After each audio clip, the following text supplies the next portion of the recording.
song. That person brings the color. I suffer they cracks, moving onward. I face the open book with my blade light. Bring it down, face it. Countless times. Can't be stopped the fire. That is my course, it's the prime. There was a night like steel. I'm bending every strength. His last, his mighty state. Pound the ground, the scales fall blind, hit the road. Pound the ground, stop that march of the shock. Down not your steel.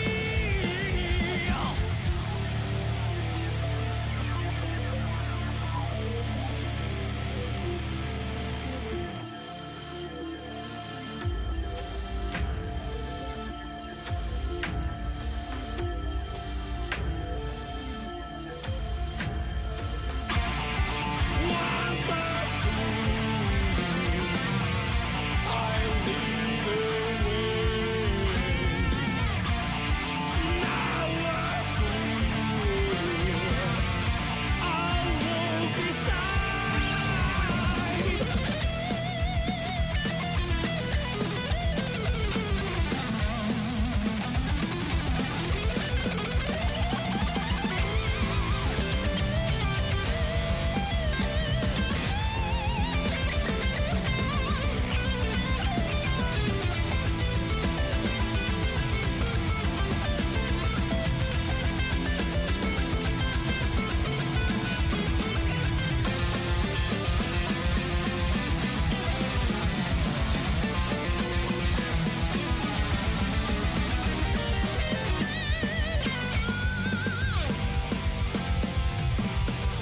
Ring it down, face it, countless times. Can't be stopped the fire, that is my core strength to pride.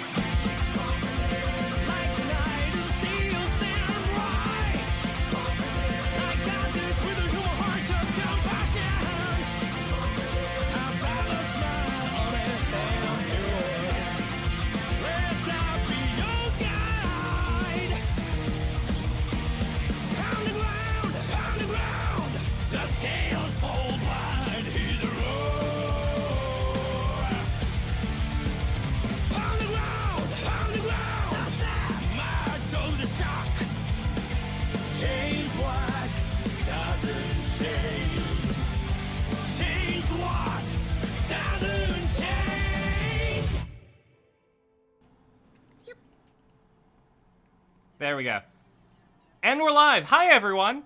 Thanks for being forced to listen to the Guilty Gear song while we waited. I'm here with LibraryOfJing. Oh my god, we haven't streamed.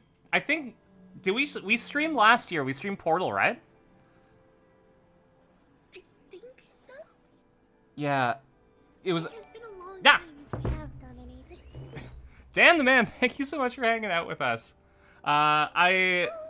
Do you want to introduce yourself to my chat, or do you think that they know you? I would love to. Please. Hello, everybody. If you're not familiar with me, my name is Jing. I'm your friendly interplanar librarian. I do all kinds of different stuff. I try and make a nice, cozy space for people to hang out. Do all kinds of gaming and other stuff. How about you? Hey, I am the titular Space Shark of Space Shark, twitch.tv/that. My name is Carson. I'm a trans not VTuber, but it's still fun. And I won't be Space Shark for very long. This is the Saigo no Shark Week. We've been streaming for 5 years now, and circumstances have lined up where it's It just feels like a good time to swap out. So, in about a week, once I finishing the assets that I should have been working on, I will be rebranding as Bun Carson, as a little homage to, if you click the shark coins in the bottom corner of the chat, there's a redeem called Bun Carson where you can force me to wear bunny ears for the entire stream. But yeah, I play whatever. Currently, we're doing a lot of Ace Attorney and Professor Layton. I love doing visual novels because I do voice acting, and it's a great way to keep the practice in. And also, anyone you invite can do whatever voice, and it's fun. Yeah. But right now we're playing some Monster Hunter World. It's been a hot minute since I've popped back in here. Yeah, same. I have not had this game up for quite a while. It's a whole new world we live in. It's a whole new way to see.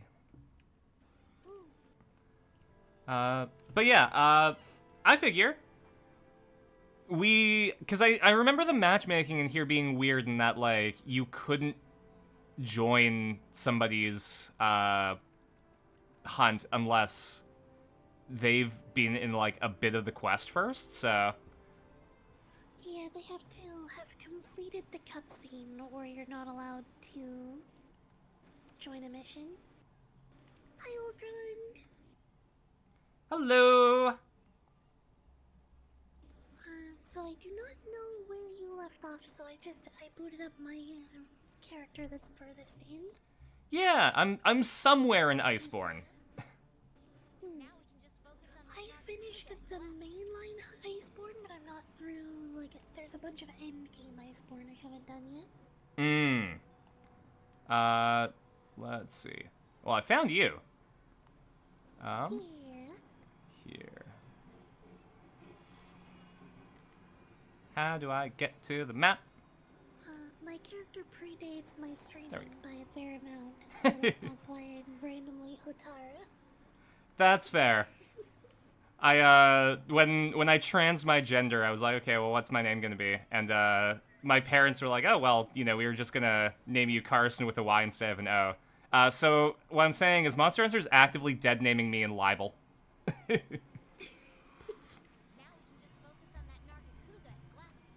Okay, Handler says that we have to fight a Nargacuga and a Glavenus. I miss the Nargacuga. Okay. What's your favorite Monster Hunter monster? Devil Joe. Devil Joe, the Angie Pickle? Yep. Oh, man. I love the fact that Devil Joe can just, like, crash any hunt that you're in. And fittingly, my other one that I love is Basil Geese. Is my second favorite. Oh, yeah, the one that just rains fire on your parade. The I'm a- underrated monster. Absolutely. I like the pairing of Devil Joe and Brachydios because there's a meme where it's Devil Jotaro and Brachydio from JoJo's Bizarre Adventure. That's let's pretty see. funny. So is Rathalos? Rathalos can crash your parade too. Where do I obtain my mission? I am in the Gathering Hub, which is usually where you fly do all that stuff from anyway. Yeah, I think that's up here, right? Hub. There we go. Yay! Had to introduce myself to Space Shark's chat, and I'm happy that you did, Dan the Man. Thank you so much for hanging out. There we go. There's a Pebble. Yay! Hello! All right. Well, let's see. What do we want to do? I've been waiting for you. Oh, that's right. She's got the alien horns on. Yeah. Caviar Ace is hardcore drug. Well, I think we might have to do some softcore drugs. I'll mix some vitamin C powder into my drink. What do we got for quests? What's fun? Master rank. Alright, do you want to fight a Glavenus or a Nargacuga? I am cool with either one. What do you think, chat? Do you want the My Chemical Romance of monsters? Or do you want Rules of Nature?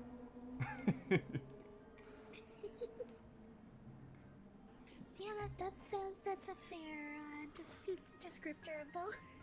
Mm-hmm. Oh man, Metal Gear. Have you played Metal Gear Rising? I did, yeah. Oh my god, it's such a visual treat. I don't know, a lot of people don't understand that part of the allure of Metal Gear is just how goofy it is when it's trying to be serious. Alright. Let's do Omakase.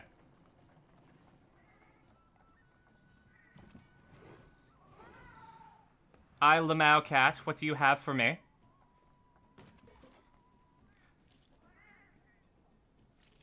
Oh, hey, we were just talking about lobster. Yep.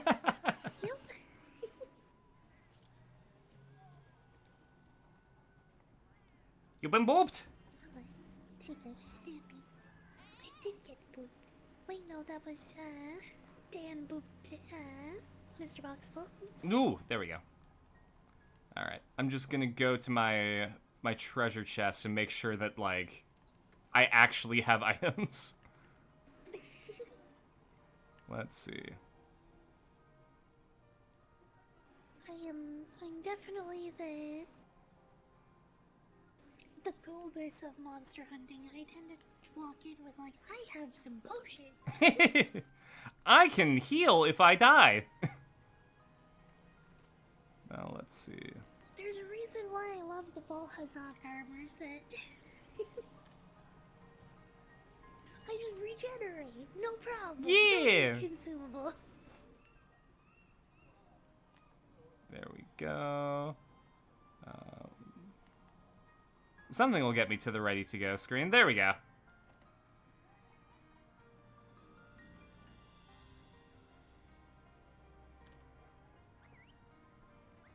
Alright, let's see how this goes. First hunt, back in a whole new world. I've been playing Wilds too, so there are some options that don't exist anymore for me. Yeah, I've wanted to get into Wilds, but they're running de novo still, so I can't get it.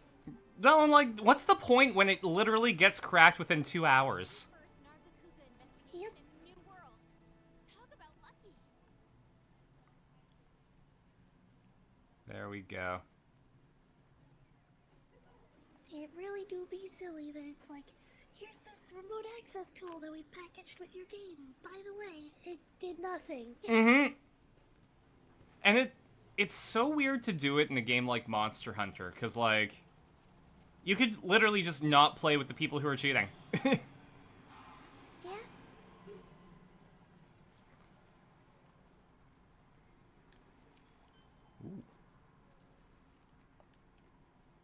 Anjanath.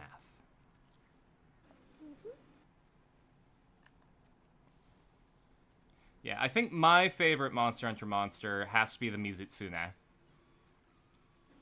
It's like the flowery fox dragon.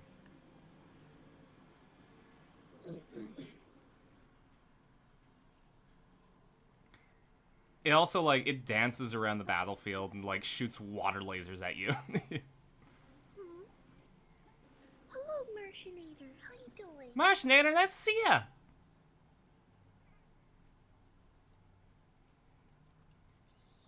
Go mad that your settings were set to Xbox controller? Oh yeah, I had to install a mod that readjusts the buttons for PlayStation. Oh, bless you. I got booped on the nose. Ah, Bullies. are you booping the Pebl? I'm pretty sure that's a war crime, as described by the Geneva Conventions.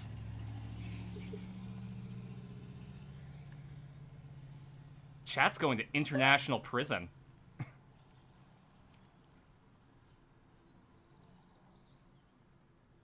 The Geneva suggestions were Canadian. We invented those. Yeah, that's true. More than a few of those. Martianator, thank you for the follow. Welcome to the stack. Yeah, thanks for following the Pebl. Jing is an absolute amazing being, and you should all send some love her way. And Carson is a super talented voice actor as well. Ah! You're not allowed to know Yumi.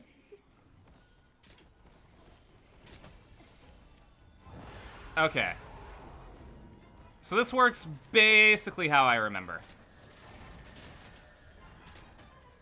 I think the one thing that I really miss right now is that Wilds has bayoneted dodges for the bow.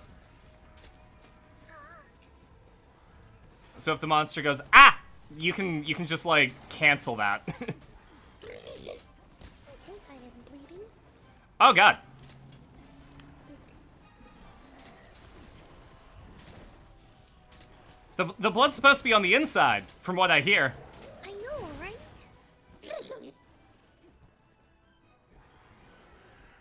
Hello. It's time that I do the pokes. Poke, poke, poke, poke, poke, poke, poke, poke, poke, poke, poke, poke, poke. I'll poke from afar. Poke, poke, poke, poke, poke, poke, poke.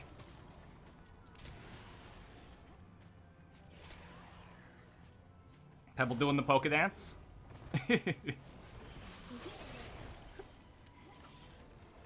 Alright. The big poke. The spicy poke.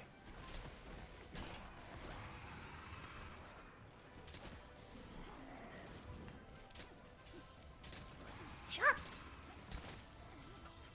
Yeah, every hit is upcharged, like the full. Oh, that's right. Fully charged. Oh man, Greatsword. I don't know. Monster Hunter in general, every weapon feels like it hits. And like, the Greatsword is the hallmark of that, because it is the weapon of the series. Yeah. I fell in love with the Greatsword Oof. when I first used it against the Anjanath. Ooh. At the start of the game, I was at first using the bow gun,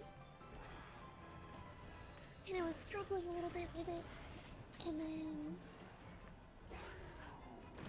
I took out the Greatsword, I landed a fully charged True Slash on it when it was in mid-charge, and it immediately got laid out on the ground. Oh my god. So I was like, yep, no, I'm a Greatsword player now. I've decided I will be Greatsword forever. No, the feeling, the oof that you get with the Greatsword is second to none. Yep. Especially like, there's a rhythm to the Greatsword. It's almost like a dance, where it's gonna be clunky for most players, but once you get the timing down, I would go as far as to say that it's beautiful. You also miss just a lot, but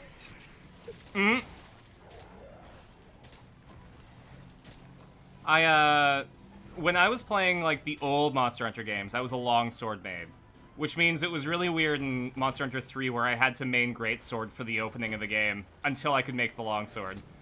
But then in Monster Hunter World, they changed a bunch of stuff.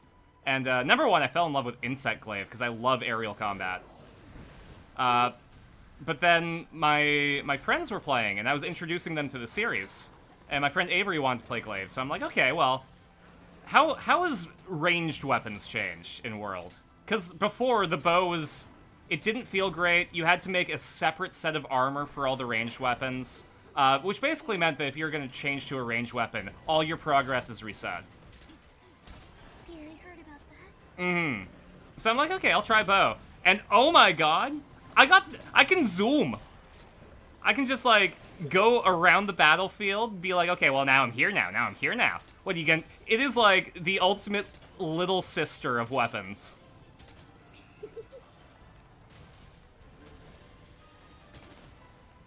Oh, goodness. The lesser Jagras got in the way and blocked the True Slash. I'll save you, master! How's Best Girl Carson today? Well, I'm hanging out with other Best Girl Jing, so... Oh,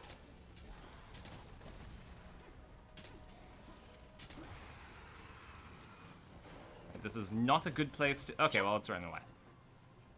We good. Alright, what do I got on me? Everything's looking good. Oh, I got the Harvest Fireworks. Let's go. I know how we're celebrating this one.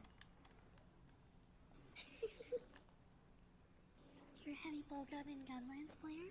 Ooh. Nice. I do also like heavy bowgun. I love heavy bowgun with the shield upgrades. Mm-hmm. And just being like, hi monster, and living directly in their face. Right? It's sort of like you build your house in front of them. Yep. You are a bow, BB, IG, and weak step player? That was a sentence. Mm-hmm. Let's see if I can decipher it. Bow. I think I know bow. Bow, dual blade, insect glaive, and longsword? That sounds right. Acronyms are hard. Mm-hmm.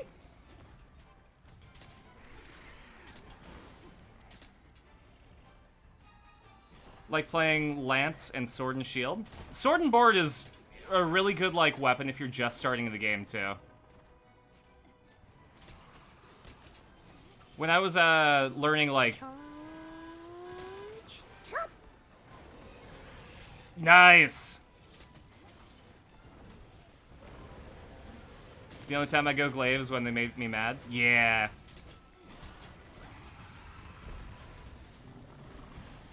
All right. Anjanath, go! No, I meant like hit it, not leave. Where are you going? You're supposed to be my backup, Anjanath.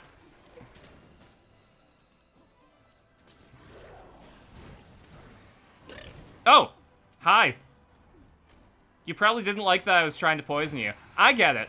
Being poisoned, not so great. I remember when I got a hangover once. I felt like I was poisoned. Chop. I latched onto the tail just as it started running.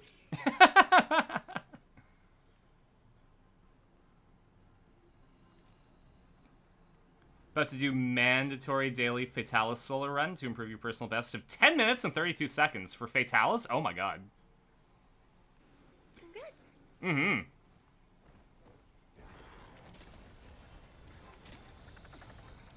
I don't think I've even fought Fatalis yet. I don't think I fought it on this account. I might have done it when I was playing on PlayStation.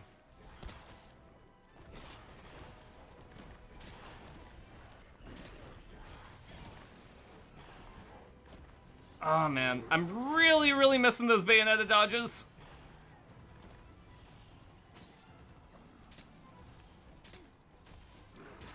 Let's just soften things up a little. Yeah.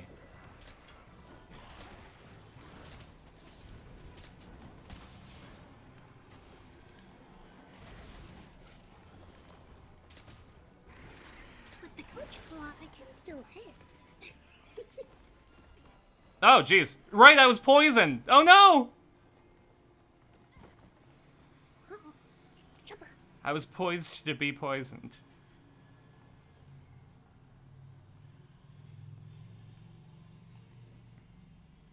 That's fine. We're fine. I'm fine. How about you? I'm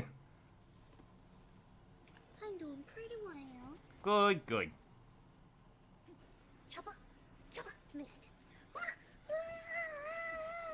No! I'm okay. Like to think I'm running for you and I have you on the radio codec, just like, ugh. Chat just sent me spinning. Alright,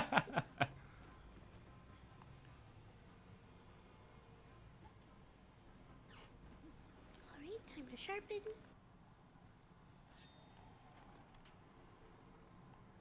I should have picked up some coatings while I was at home. That's fine.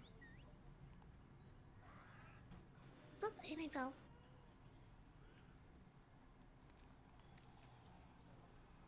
There we go.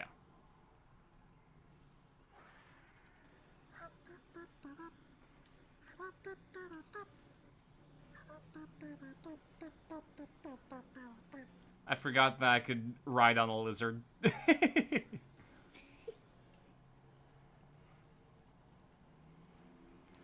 Go forth, my steed!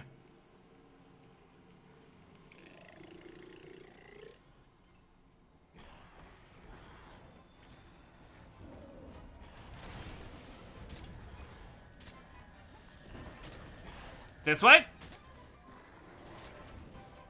And then recover stamina. Oh, that is a low stamina bar. Let's,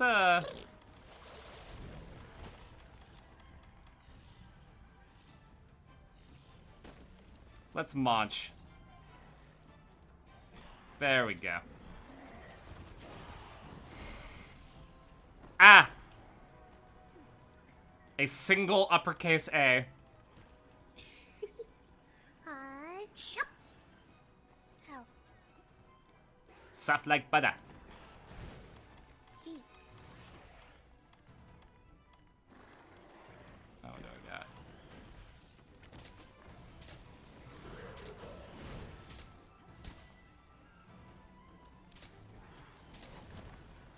Okay, well now I'm over here.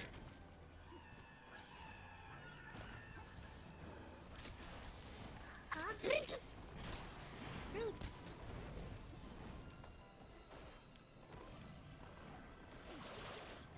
Oh man. Huh? I just realized your cat's name was Avocado. Yep.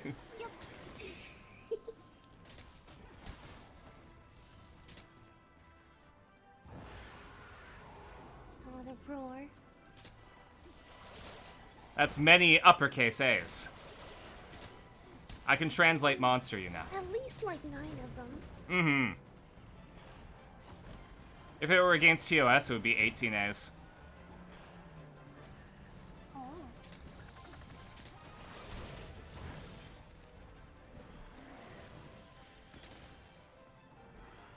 Oh, you Angie. You got the fire in your eyes.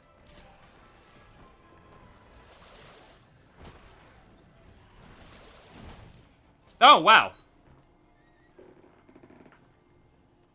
He really just keeps running from me. Mm-hmm. I think my problem is that I severely underestimate the length of that tail.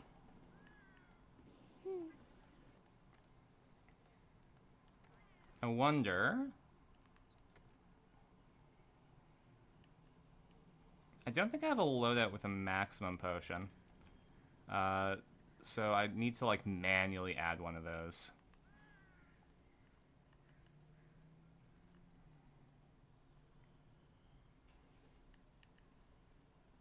Where are you?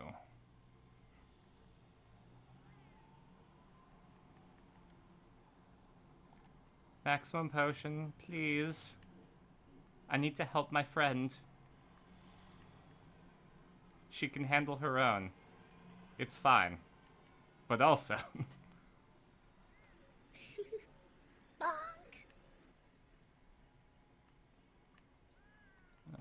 Dust of Life, Demon Drug. There we go, Max Potion. Max Potion means that if I get bonked too hard, I'm good.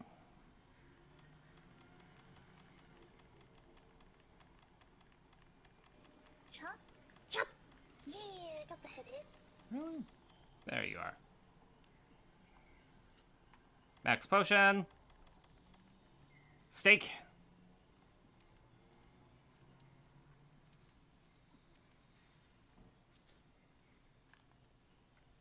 Love how the food in Monster Hunter looks so good, and then it's like, you know, you want to recover all your stamina? Well done, steak.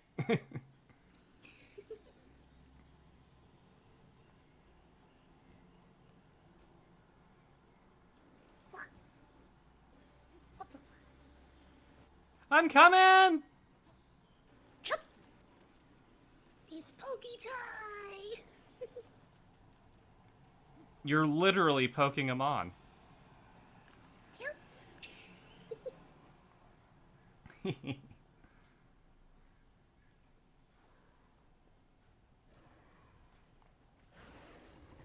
Alright, Carson's back from war.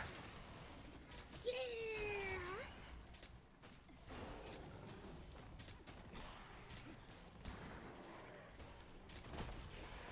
After this, I really gotta reassess my armor situation if I'm getting knocked down this much. Oh, it's just... Chop time. Nice! You got him, like, super eepy.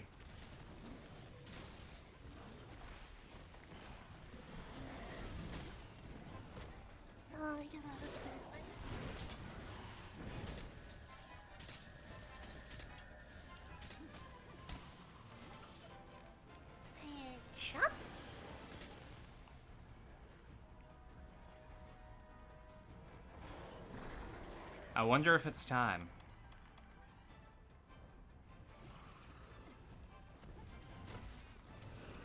The big bonk.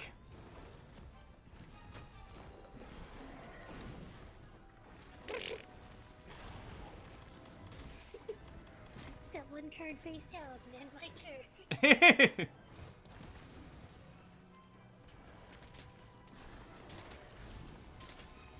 Ooh, Cougar Boy! I see you've activated my trap card.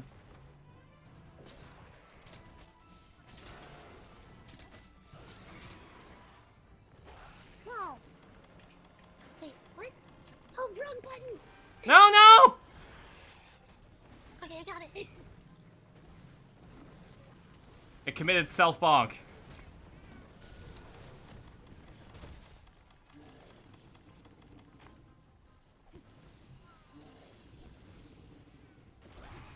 Baby's not ready. Nope.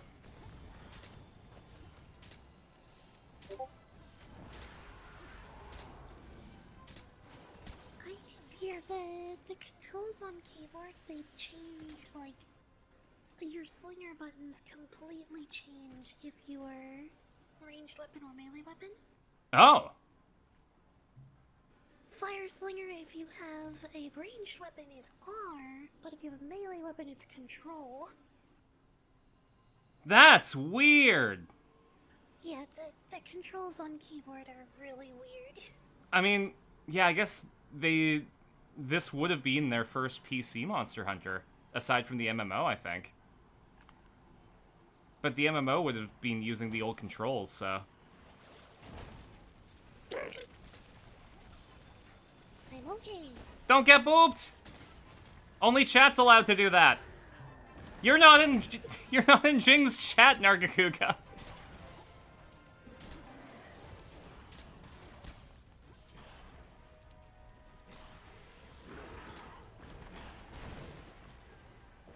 Yeah, you really can't just try to use chat commands if you're not even gonna show up in chat. Oh boy. Exactly. I bet you don't even have any channel points. I bet you don't.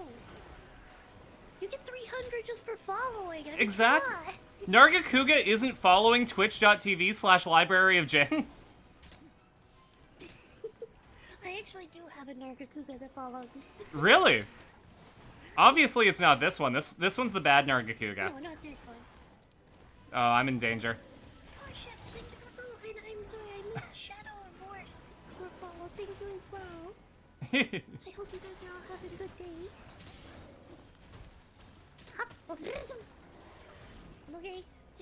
Good. There we go. Yeah. The big bonk.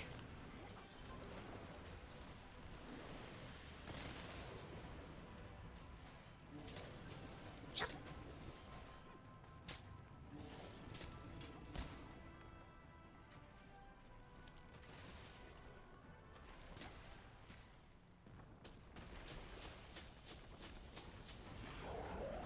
I forgot I had that.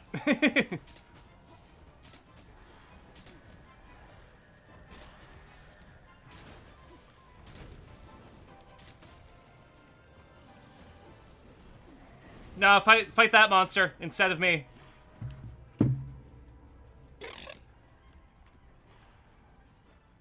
Now's not the time, Talus. Just hit the lily.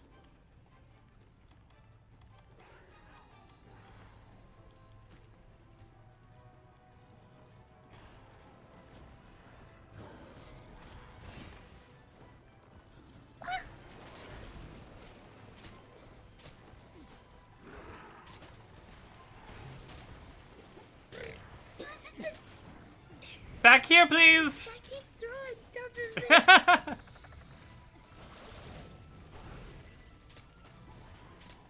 Oh, getting all different backgrounds to try on, so not going to what the heck. Well, I appreciate it. I appreciate it, Core Shift. Sorry, I haven't played this game enough for a while, so I'm definitely being a lot more focused. Mm-hmm. As we play, we're gonna get a bit better, but... Yeah,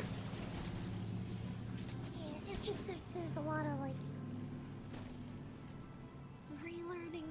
controls and needing to consciously do stuff in game instead of Having it like muscle memory? controls. Yeah. Yeah. Gonna take it slow.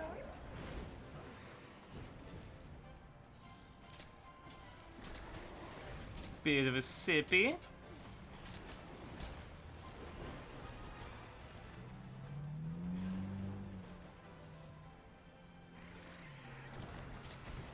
Poke. Oh my goodness, they're Kuga. Sit still. I know you have fun getting the zoomies, but it's time for bed. It's time for bunk.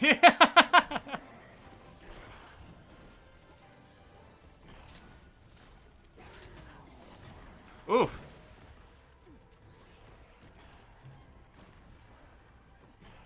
This tree will protect me.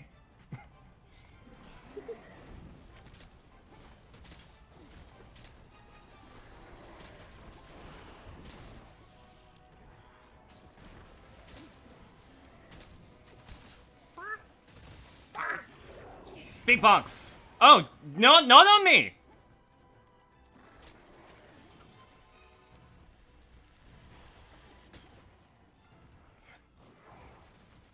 Alright, well, I was aiming where it was, not where it was going to be. I gotta crouch and get rid of this bleed. Oof. Yeah, Bleed's one of the more annoying ones.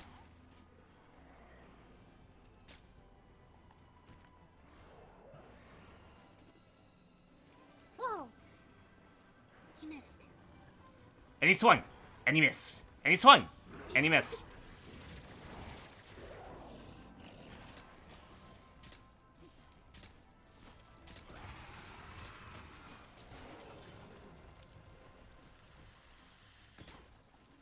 Chop! Hot chop! Soft like butter. Alright, well, I'm going to take a sip of my tea. Oh, good idea. I should do a sippy too. Mm-hmm. As streamers, we're legally required to tell people to stay hydrated. I'm really bad at it though, so usually my chat tells me to stay hydrated. I'm really bad for just drinking water. I drink tons and tons of tea, but I'm pretty sure I drink enough tea to equate it to like 2 cups of coffee.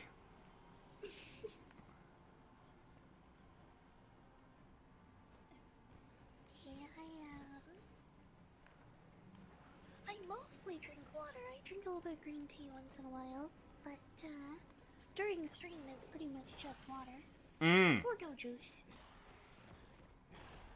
I do have energy drink that I use for my secondary hydration.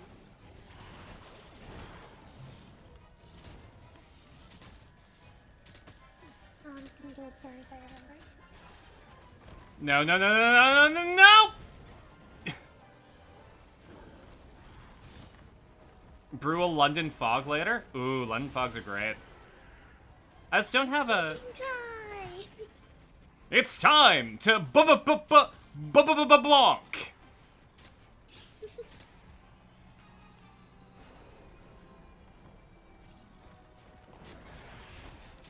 Oh, I just literally slapped in the face.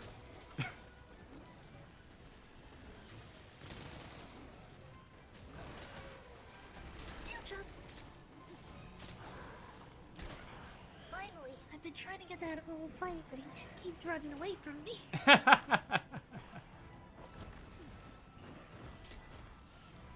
You mean it keeps turning tail? Yep. He just kept turning tail and running away so I couldn't get the hits.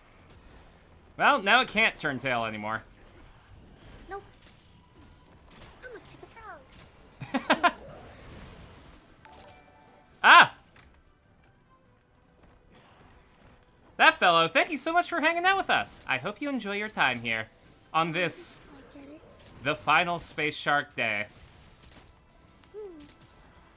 Yeah. I'm spending all next week working on the Bun Carson assets. It's gonna be really, really cool. I was thinking about hiring an artist, but like... I think for the rebrand, I'm going to make my own assets and then upgrade later. That makes sense.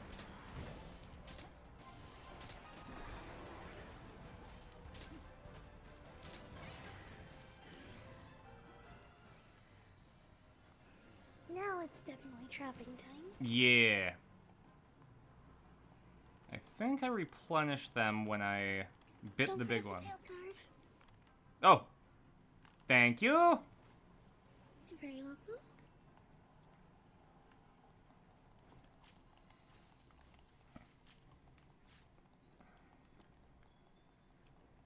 Wish you luck with that, Shark. Thank you so much. Mm-hmm.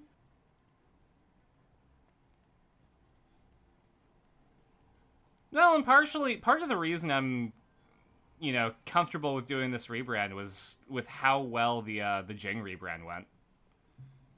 Oh, I'm glad that it could help you out too. Oh, absolutely. No, one of the reasons that I wanted to make sure that we streamed together for Shark Week was because of the impact that you had on it. Yay, I'm really glad. Mm-hmm. Here, there's a camp, like, right here. Yes,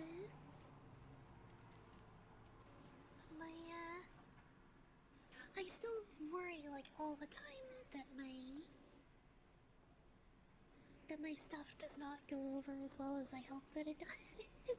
Mmm. Like, I still semi-regularly get people coming in and going, wait, did you used to be a lizard? It's like, yep, I've been talking about the rebrand for a year. Mm. It ended 2 months ago.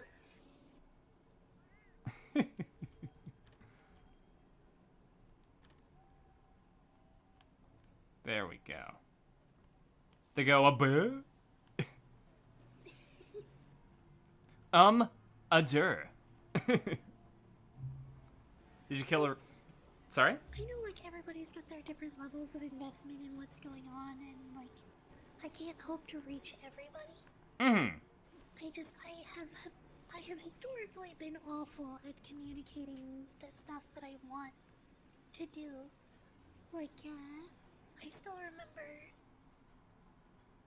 my first cancer charity stream, my first St. Patrick's Day stream.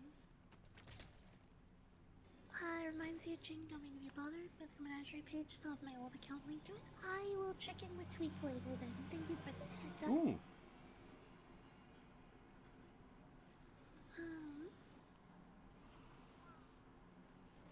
My first cancer charity stream is the particular one that I always remember. I spent like 2 or 3 months hyping it up, talking about it, communicating with everybody that it was coming, and like telling everybody that I knew and getting people to agree to come on as guests and stuff. And in the first like hour and a half, 2 hours of the cancer charity stream, I was the only one there. Oh no. It was a giant collaborative event. And that's... I don't know, having to carry an event like that by yourself, while also knowing, like, people should be here. It's like pulling on you in 2 directions. And I'll be right beside you to record it all. I didn't know if I knew or not. I definitely did not know, fellow. I don't check the website very often, so it was not something that occurred to me.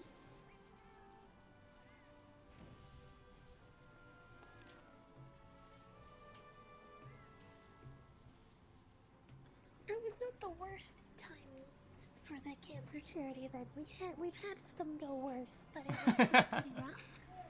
Absolutely, I couldn't imagine. It's huggling time! Hate-rated. We had the one that got hate-rated, too, Hate? which was awful. Why would you hate raid a cancer charity? I mean, I know, right?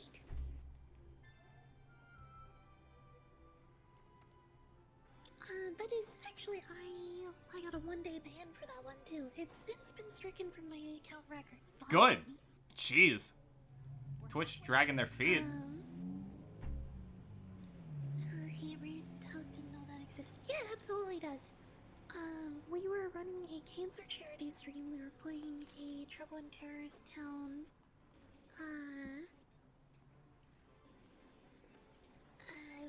Trouble in Terrorist Town event that I was hosting in Gary's Mud, and someone saw the server in the lobby list.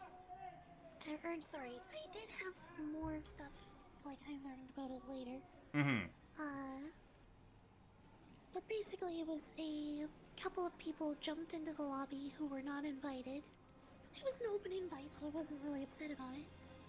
But then, like, give or take 5 or 10 minutes after they joined, they just figured out who in the lobby was streaming, and then would follow them around and started screaming racial slurs nonstop. Oh! What the fuck? Yeah, so, like, I closed the lobby and made a new lobby. As you should, and yeah. Set it as friends only. But they got back in.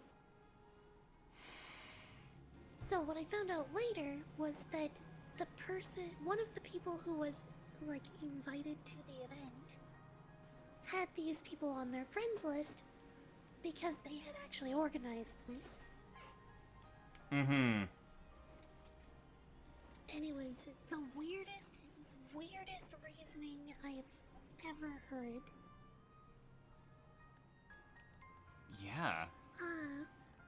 That makes... I one time raided into their channel with like 30 viewers, and we had done a couple of collabs since then, but their viewership numbers didn't immediately spike to averaging 20-30 people. So they felt that I was bad-mouthing them behind their back, and was just like putting on the show to steal their community What? of their average of 2 viewers. Like... You have to... There is a special level of personally insecure that you have to have in order to, like... come to that conclusion. Yep. But I found out about that, like, 6 months after the fact. Mm-hmm. It was bizarre. And I think the funniest thing of, like, that awful, like, the people that being that awful and doing that is, those same people, Mm-hmm. they made a Twitter post about it later, and it's like, no streamer is beyond our reach. You hate-rated a cancer charity stream, guy. Yeah. That was an open invite lobby. You did the least amount of work possible to be the worst person. Yeah, I'm just gonna not host an open invite lobby again. Problem solved. Yeah.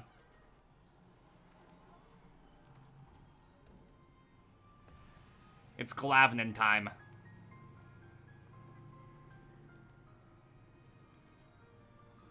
Hey, rating a charity event isn't a trophy. Yeah, no, I also refused to let that be the end of the night, like... Oh, yeah. That was all that... Oh, I have to wait until you watch your cutscene first. Oh, that sucks.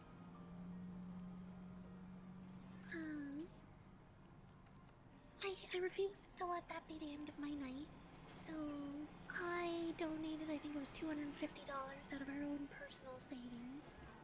Mm-hmm. At the end of the night. Like, the streams all had to get shut down because 2 of us got banned Yeah. for someone else hate rating our charity stream. Like, you that's something that you look back on in 5 years, and you're either like, man, I was garbage. Or, you're just not streaming anymore because you've lost your following.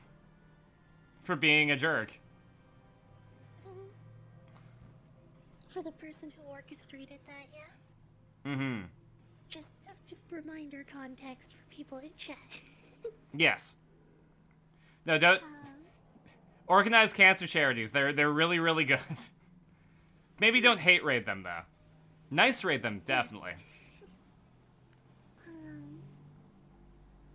Yeah, I do every year I do Extra Life, and I do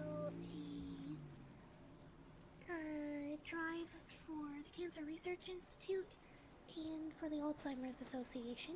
Ooh, good picks. Hello, Rodeo. Then go back to eating your grilled gecko. Oh, that reminds me. That now that I've come out, I have to play Fallout New Vegas. It's on a list of games that I'm supposed to you're supposed to play once you find out you're trans. I think it's Fallout New Vegas, Celeste, and Bloodborne are the big ones. Yeah.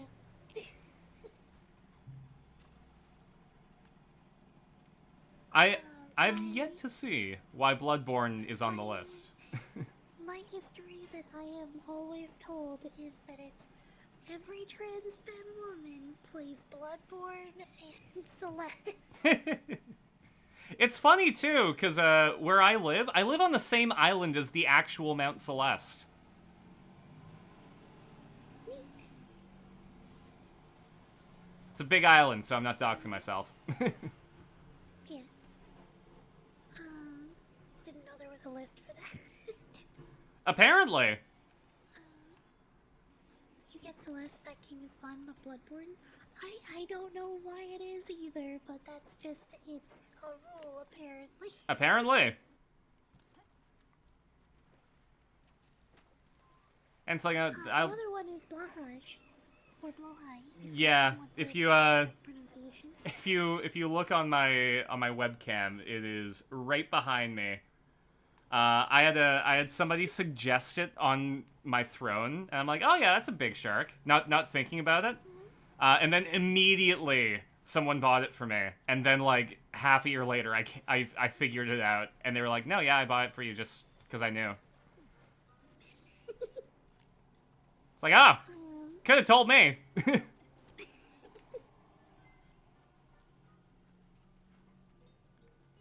Where is this Glavenus?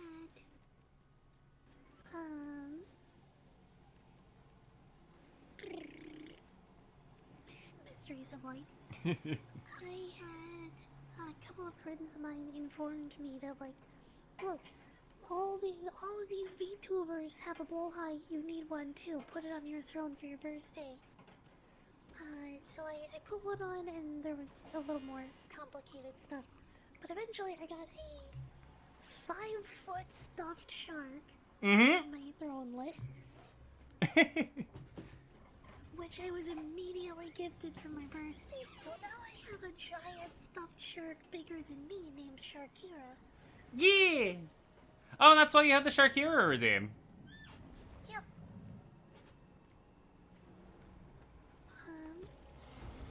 Just like the question of if you think I ever got moved in the same crowd twice. Doesn't that make it bigger than me? Yes.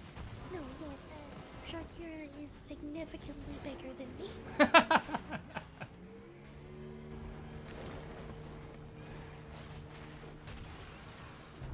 That's what you ride to Sleepy Time Junction. I get it. Cutscene's almost over. Get up. Sharkira could be a costume.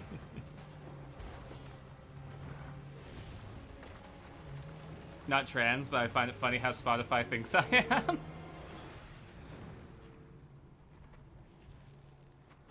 Do their hips lie? Does Sharkira have hips? No, I don't think she does. I don't think sharks have hips. Look at that tail. Maybe the shark that's like the Starbucks mermaid would have hips.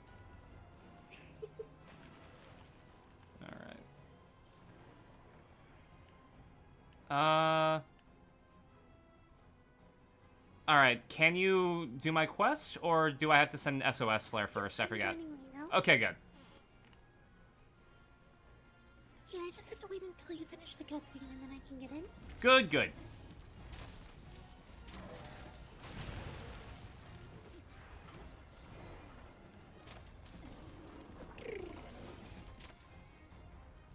Take a look, and you're free. Welcome back. Sister got a giant plush Peep for their birthday? Oh my god. That's the only format of Peep that's acceptable.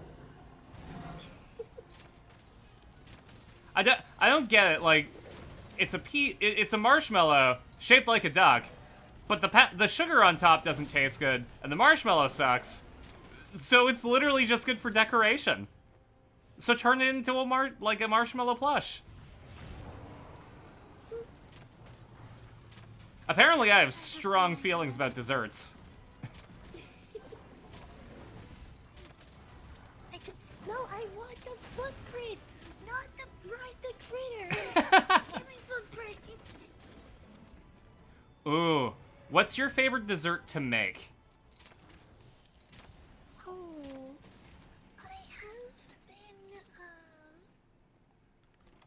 have been making homemade ice cream. This Ooh. summer, especially. I have a lot of different desserts I like to make. I think one of my favorites,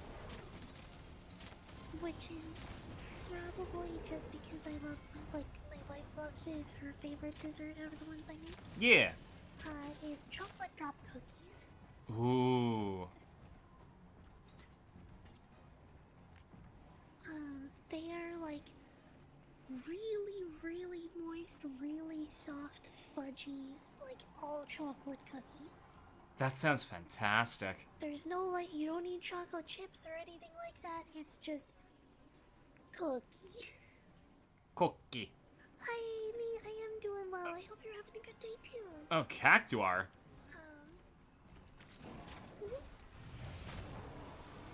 Totally forgot about the FF14 collab, but I'll allow it.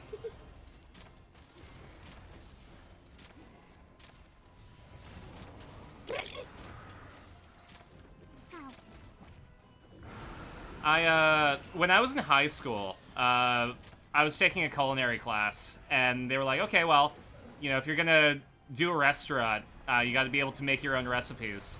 So the task was to make a recipe.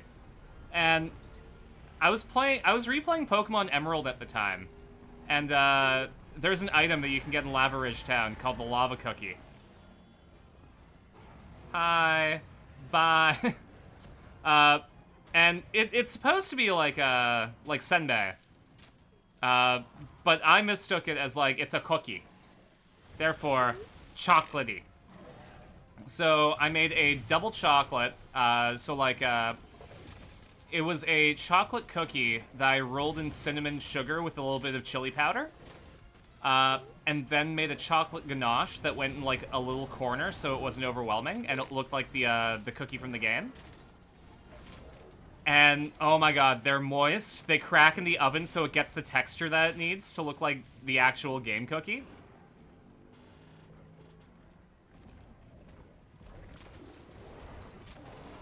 Very nice. Yeah. Alright, you two can fight. I won't interrupt. Oh, wow. Okay, Glavenus. Okay.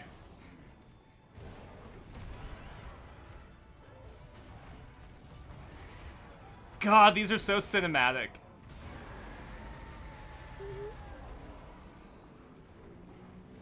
I can just hang out and take a sip out of my Tanuki mug.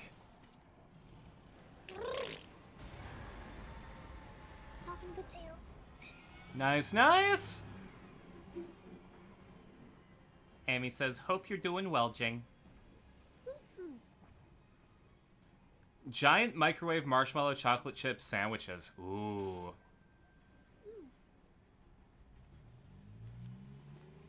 I think one of my favorite desserts to eat, though, is, oh, that's right, I have to...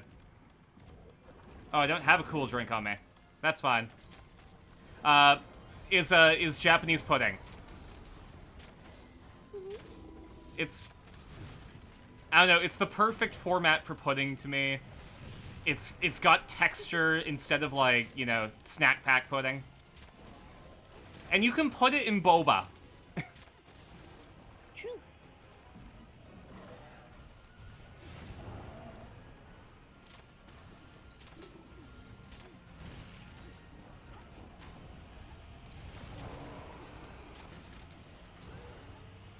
Oh, I'm gonna poke you in the face.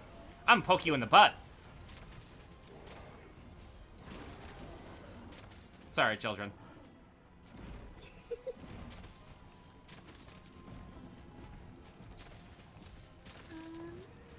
high school cooking class teacher buttoned you up for a test. For Le Cordon Bleu?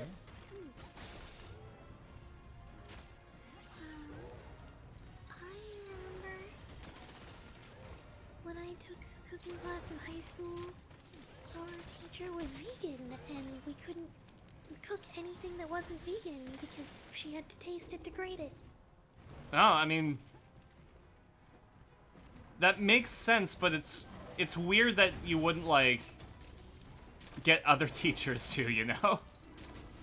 Yeah.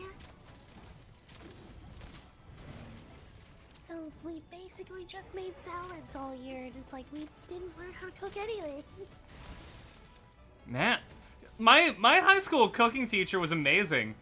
Shout out to Miss Kelly.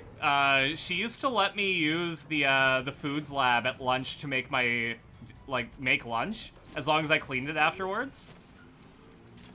So, like, you know... Ah! Natalie, thank you so much for hanging out with us. I hope you enjoy your time during the final Shark Week before the Bun Carson rebrand. That is why on Jing's stream you see me as a bunny. Natalie, thank you for the follow. Welcome to 6. Oh, that was a lot of stamina loss. I timed my jump wrong, I guess. Oof. Le Cordon Bleu is a fancy schmancy French cooking school. Do they make you... Do they just make you make chicken? Oh! Ah! Yep. Oh, that's You right. jump twice. The big jump is the only one that you can't jump dodge, I guess. Mm-hmm. Ow. Oh, man. That's why I love bow so much. It's so good for positioning.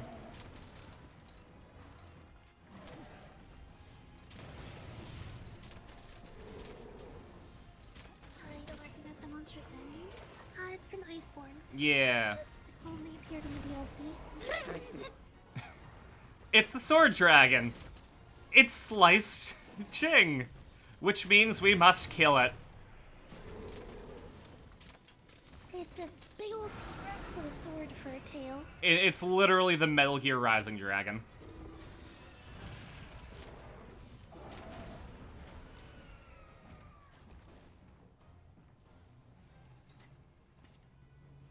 And jump!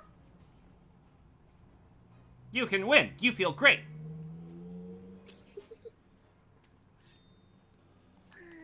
You have the heckin' grapple hook.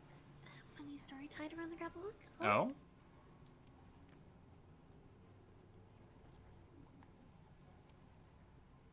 I wonder.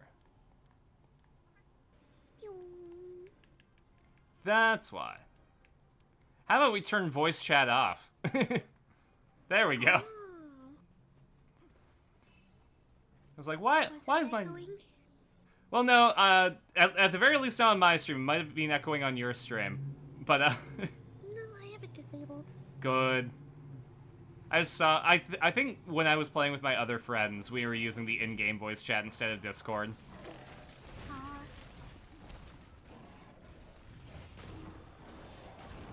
Yeah, I have a soft rule that I just never use in-game voice chats.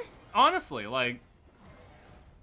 It's not worth it when you're probably gonna have Discord open already. And there's also the, like, frequent harassment from in-game voice chats in-game.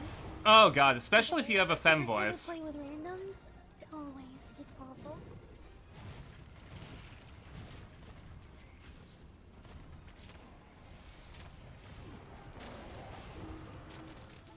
Sinian says, and this is only the third most fitting monster for Metal Gear Rising in the franchise, right?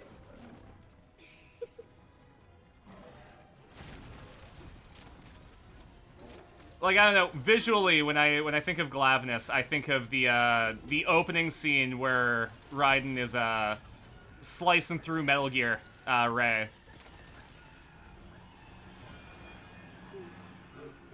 Chom kill is your... First fight you do against Rathy and Dumpster with dual plate souls speed Relpos in the same mission. Are you talking about, like, the defender weapons that came with Iceborne? Because those are pretty busted strong. Uh-huh. They're great if you've, like, bought the game on another system and you're just looking to blast through the main game content. Yeah, it's to help people catch up to the DLC, basically. Mm-hmm.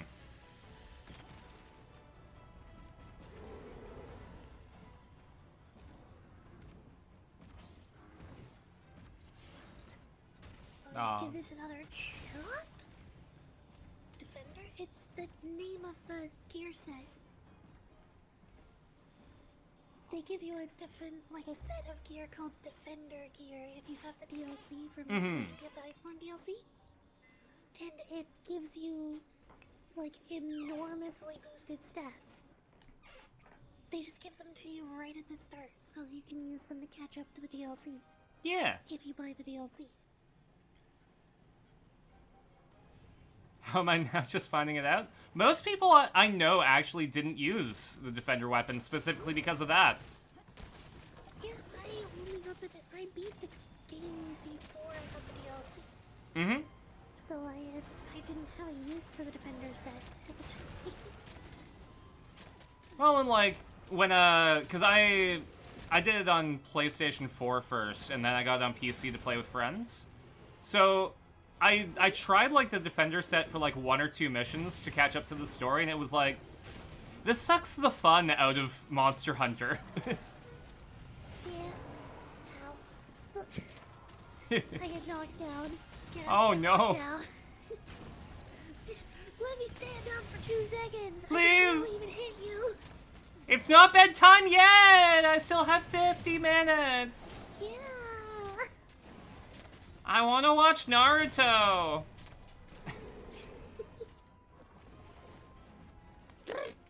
Mistimed my tackle, and now I'm stunned and on fire.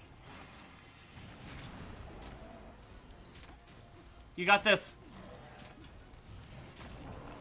I'd say I distracted, but ranged weapons aren't great for drawing aggro.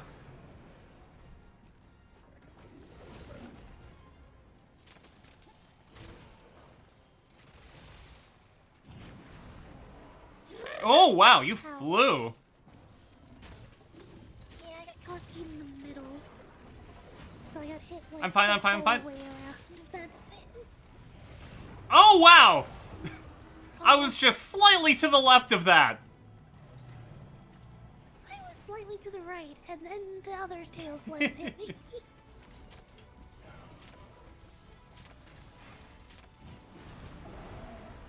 There we go. There it is.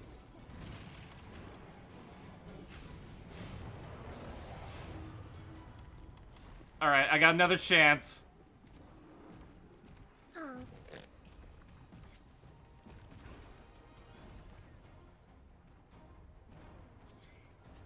Oh, so you have to have the high ground. Okay, Anakin.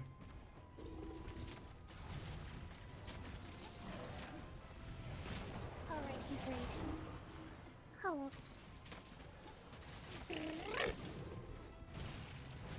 PS4 not to PC just recently. Glad I used the Guardian Defender stuff to get Master Rank on PC. No, that's absolutely fair.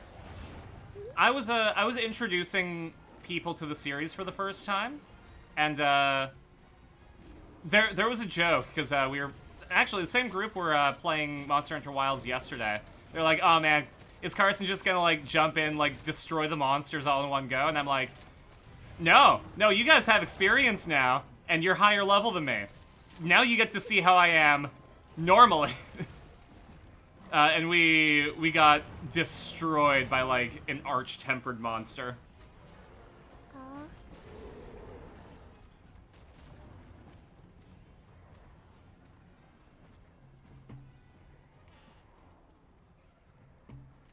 It's such a... No! I didn't get the tail grab. It's such a special feeling, like, being able to introduce friends to something that you like. And then them actually embracing it. I always use one of the ones that I love introducing people to that's really off the wall weird. Oh, yeah? Is Cortex Command. Oh, I don't think I've ever heard of that. It's a really weird RTS. Okay.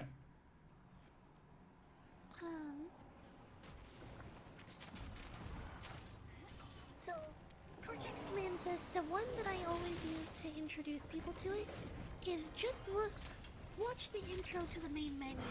Because it has a music riff, it has a guitar riff for the like, getting to main menu that goes exponentially harder than it ever had to for an early 2000 RTS that no one remembers. Oh, let's go. I love it when they do that. It's like one of my favorite cartoons growing up was Where in the World is Carmen Sandiego? Or sorry, Where on Earth is Carmen Sandiego? Because the theme song just went like, where is Carmen Sandiego? Carmen Sandiego, where on earth can she be? It was a different time back then. I feel like the West has lost the art of the theme song.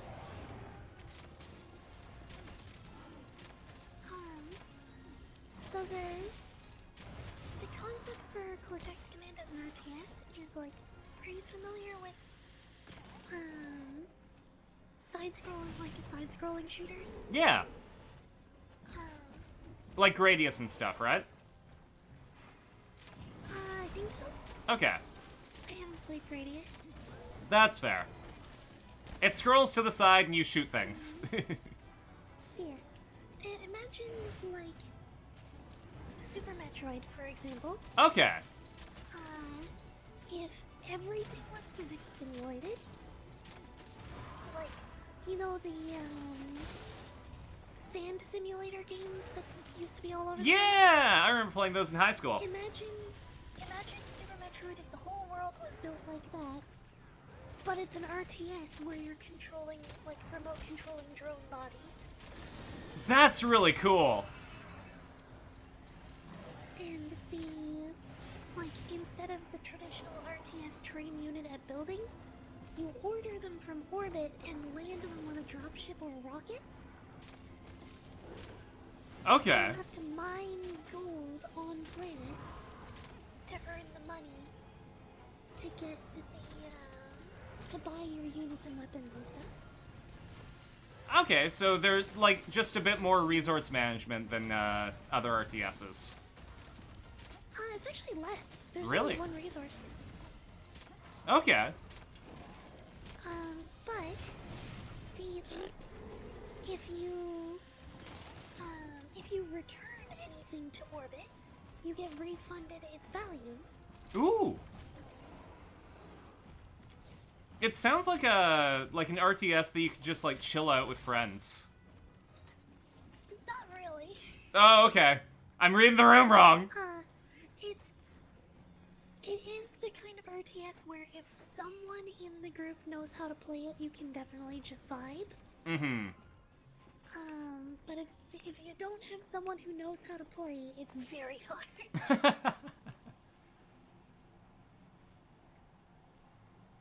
So I guess, you know, by introducing people to the game, you're kind of spreading your influence and making more people that can introduce. It also has one of the funniest, one of the most destructive and hilarious weapons in all of gaming history. Mm-hmm. Crab bomb. Crab bomb? Yep. Sorry, I almost choked on my teeth. It's a tech in the game that takes advantage of how the game, like, physics and everything operates. Mm-hmm. Order an orbital drop crate and just fill it with 200 crabs. Crabs are they're basically worthless. They're free, but they're a body that's really slow, can't jump, doesn't have a jetpack, can't hold weapons, nothing like that. Mm-hmm. So they're worthless. They can do absolutely nothing. Mm-hmm. But if you just drop 200 of them in an orbital crate, when the crate hits the ground, they immediately get atomized and turned into giblets. And because there are so many of them in the same place, being generated at the same time, they have so much force that they are like bunker busters and will blow through concrete walls. That's beautiful. Also, sorry, I got stepped on by the Diablos. Yeah, it's okay. It almost got me too, actually. And it's still chasing me. Oh man, I'll be there shortly. Stay alive for me. I need you. I got that series on DVD. Ooh. Played that on PC as a kid as well with Where's Waldo and Magic School Bus. Oh yeah, those are the childhood classics. Also the humongous entertainment games like Spy Fox or Freddy Fish. I've been really pining for some Sam and Max on stream, but I have one specific person I want to play that with. Oh. Yeah, my buddy Trevor, he and I like the same retro games, but I don't think he ever played Sam and Max back in the day. Huh. I think the last time we played something. Oh no, are you getting glabbed? Just will not back off. It's Oh yeah. Still fighting. Can I slap it with some poop? No, I don't have any on hand, which is good. All right, I'll live.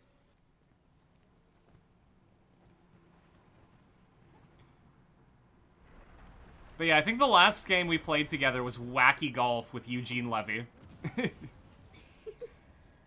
It was an FMV golf game on the Philips CDI. And then every time you whiffed a shot, like a crazy cutscene would play and Eugene Levy would make like a really like groan-inducing joke.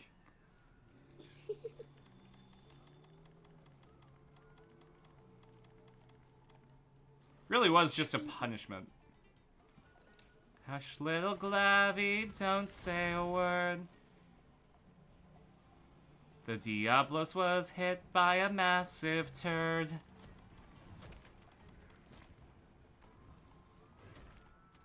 I don't know if I'm gonna even hit. I'm awful at hitting this last hit. Yep. It's alright, those are practice swings. Swing, batter, bat, hey, batter, bat, hey, batter, bat, swing! Do a flip! There you go. No, I missed because the first one hit instead of the second one. Oh no. It's alright though. He eepy. I'm okay. Yeah. Oh man. I love... It's hard to land just that last hit. I was gonna say, like, I love how you had the timing almost perfectly down. Yeah, I was not paying close enough to attention to the timing. I actually messed it up pretty bad there, but... Yeah,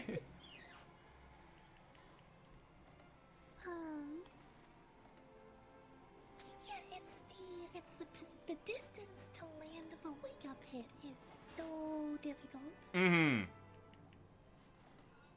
Especially when you've been away for a while. You have to be far enough away that the first swing doesn't hit, far enough away the second swing doesn't hit, and then far enough away that the first swing of the last swing doesn't hit, but the last one does. And it's such a narrow band for range to do that.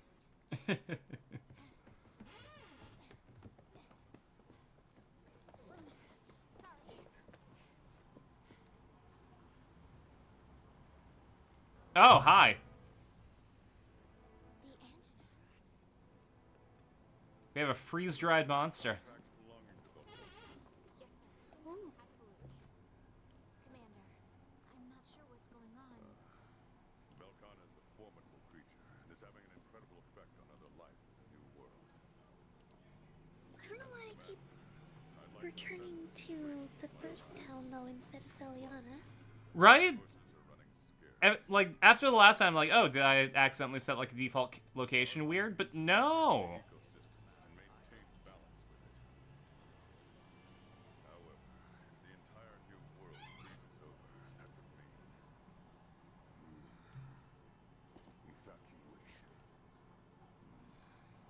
It's alright, we got a spaceship, apparently. Aren't we part of the ecosystem too? Chief, Maybe it's because I was born here, but that's how I see it.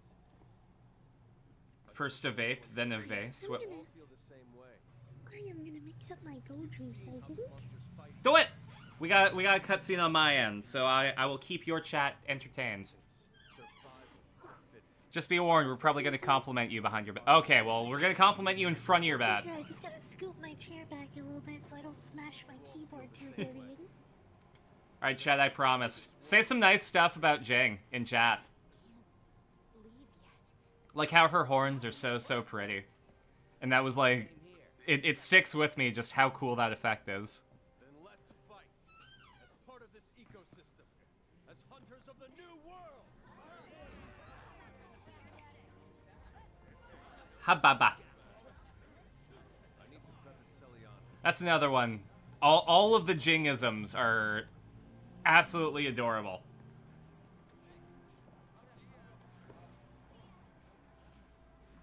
She already knows the compliment I'll give her. Fair.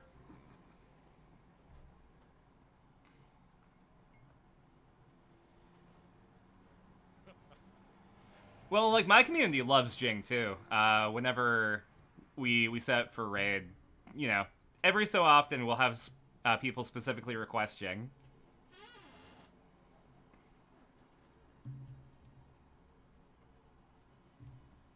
Okay. Rotten Vale, Elder's Recess, Tigrex, and a Brachydios. She gonna get you.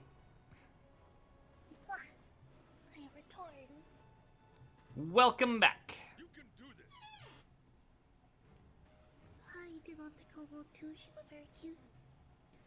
I have complicated feelings with Sprig, but I appreciate this. I appreciate the thought. Mm-hmm.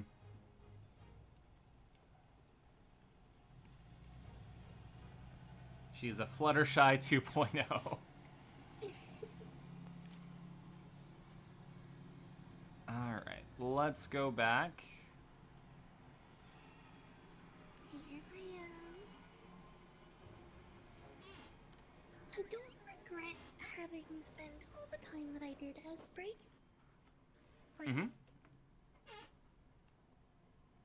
I learned a lot about streaming in that time. And I would say that, on the whole, I'm very happy for all of the time that I spent as Sprig. But I had a lot of issues with... Sorry, my throat is deciding to come up right now, too. Oh yeah, no worries. I had a lot of issues with,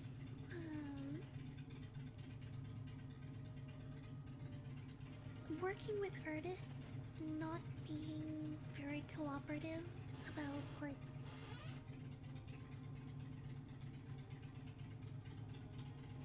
I mean, you can see my figure. Mm-hmm. This is just what this is basically just what I look like in real life. Mm-hmm. And I've had a lot of issues with artists, like, can I make this adjustment? Can I make this correction? And then it's like, no, proportions don't work like that. And they do. I can quite Yeah. assure you they do. It's not the common thing. It's not everybody, but it happens. Yeah, and it's...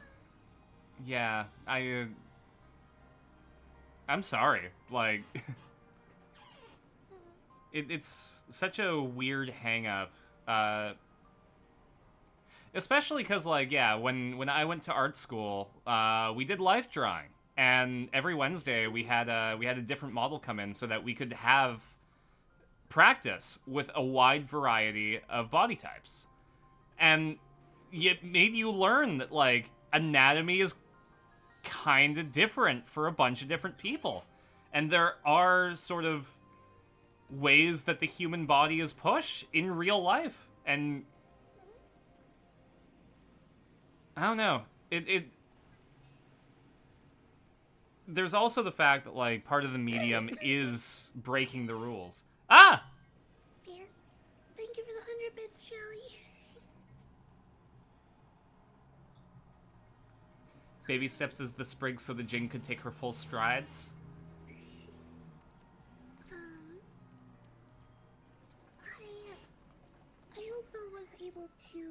a lot more deliberate with Jing and tie so much of my nerd nonsense into this. Mm-hmm.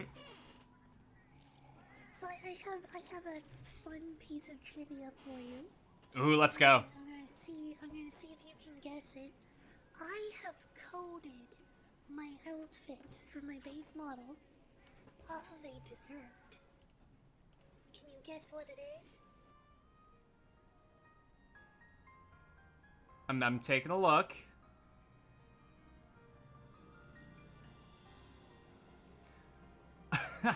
I am so sorry. All I'm thinking of is Pom Pom Purin.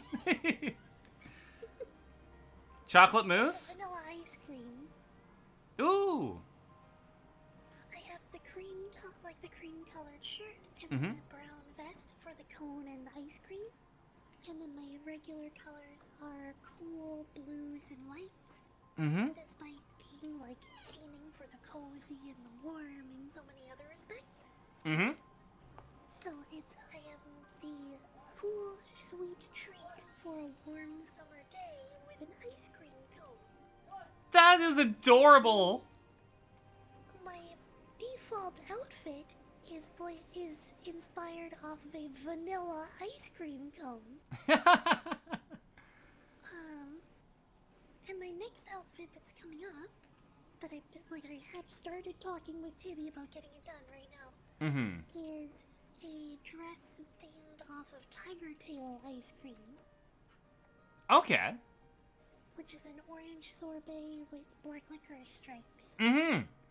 No, I remember that because we had Pa Peterson's back in Edmonton, and my friends would like put me on blast for getting the tiger stripe one because it's like, ew, licorice, and it's like, buddy, it works really well together, and you know it.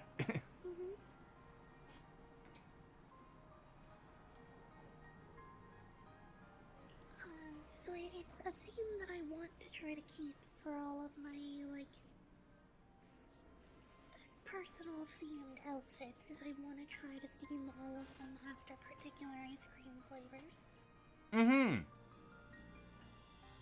I also have a Monster Hunter outfit that's on the docket, like it is waiting to get done.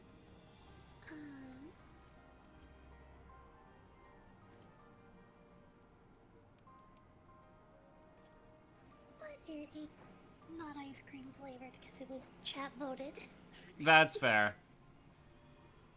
Oh no, you have one outlier?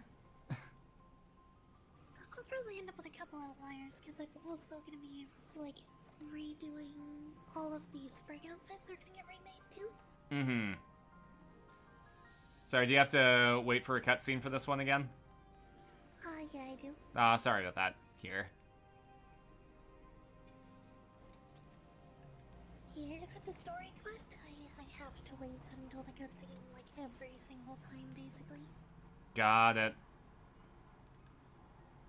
I will get there post-haste. In fact, pre-haste. It'll be there before I have to haste.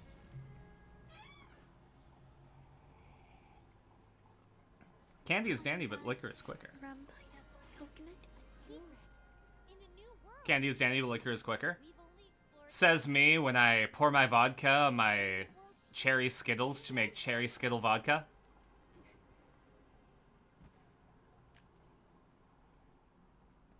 Oh, I should probably look at this footprint.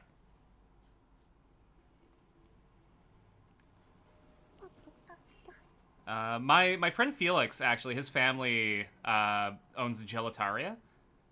So they make gelato, and they're like from they're from Germany, and they know how to make it like the traditional way. I used to work with them, and it's crazy.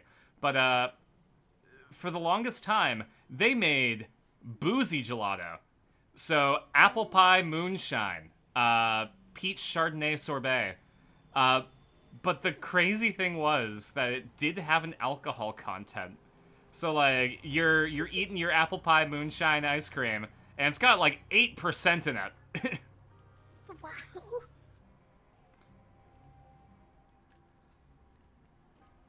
I had a lot of people when I was running the stand at an event ask like, why do I have to show my ID? Isn't it just like, moonshine flavored? And it's like, I'm not allowed to eat this on shift. That's how much alcohol is in it.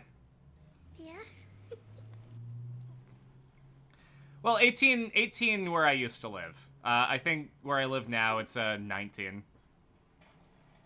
Yeah, it's 19 where I live now, too. Mm-hmm. And you also have to show 2 pieces of ID here. That makes sense. Makes it harder to have a fake ID. Exactly. Yeah, if you want to tell me where the cutscene is, I would love it so that we can send for Jing. This Canada ticket of the USA, yes. We're both Canadian. Yeah. I am from East Coast, Carson is from West Coast. Exactly.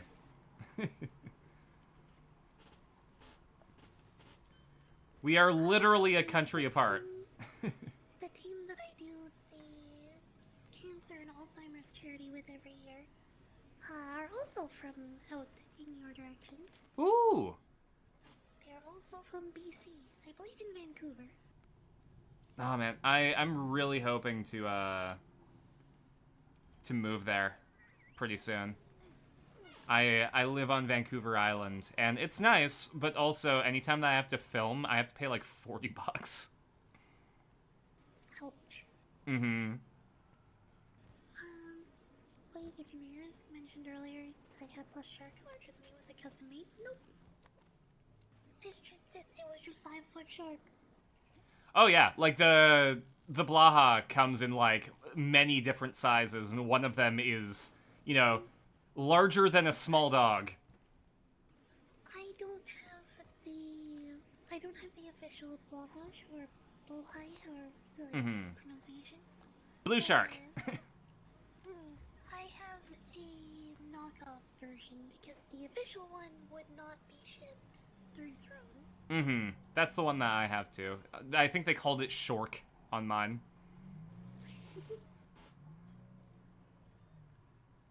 But also, maybe I should hit up the IKEA next time I'm in Vancouver and get the official one.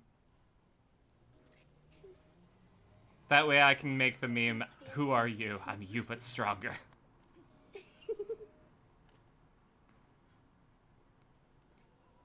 6 foot tall. If I can find a 7 foot one, I will use it as a bed.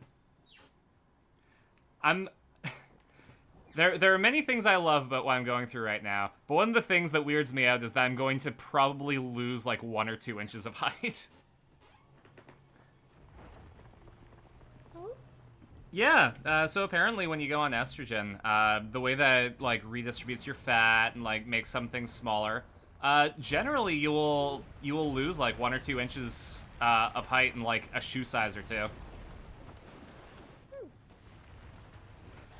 So I'm gonna go from, yeah, so I'm gonna go from 5'10" to possibly, like, 5'9" or 5'8".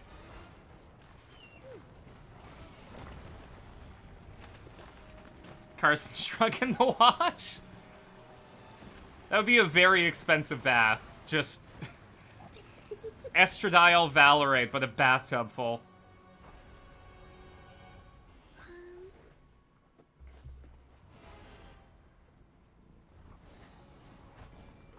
I used to go to Toronto, Ottawa, Quebec, Montreal, a few other areas. 7 years worth for the 50th anniversary. Okay, you should be good to go in now. I didn't think people shrank when they take Feminems. Feminems is one of my favorite names for the pills. I take the injection, so I take my Blaha Blast.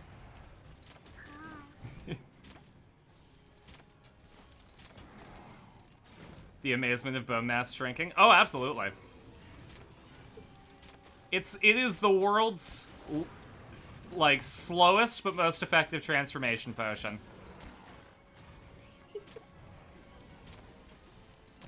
I cast polymorph, but it takes like 4 to 6 years.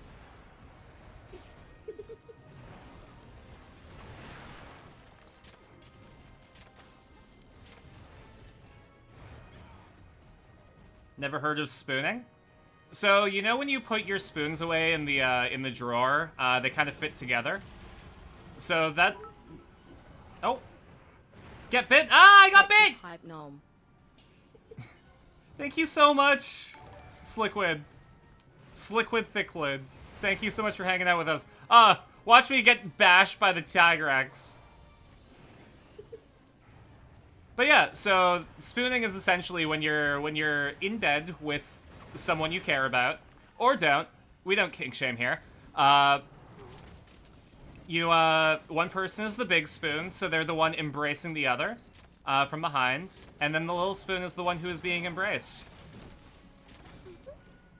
And unfortunately, I mean, it depends on how big your SHARQ plushie is. It might be able to be big spoon. Oh, mine can absolutely big spoon. Mm-hmm. Sharkira is significantly larger than... Sharkira is the big spoon, even when it's the little spoon.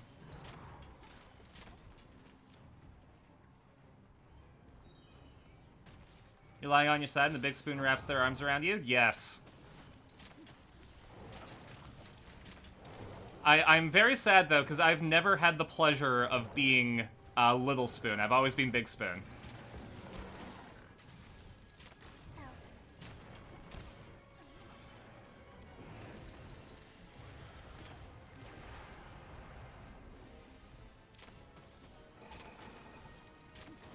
I was kind of accidentally crushed on lesbians. No, that's fair.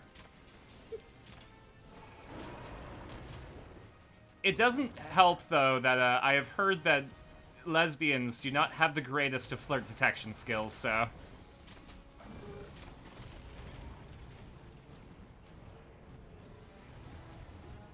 I also don't, but that's neither here nor there. Yeah, it's the infamous stereotype. Mm-hmm. Have I ever told you about the train in Japan incident? Okay, so I'm taking the last train home from, I think I was doing karaoke in Akiba, and I'm staying in Edogawa, so it's like 11:30 p.m.-ish, and I get on the train. There's no one there. Like, there are plenty of seats available. I'm just standing because I want to stay awake. And a couple stops in, this absolutely beautiful woman walks in.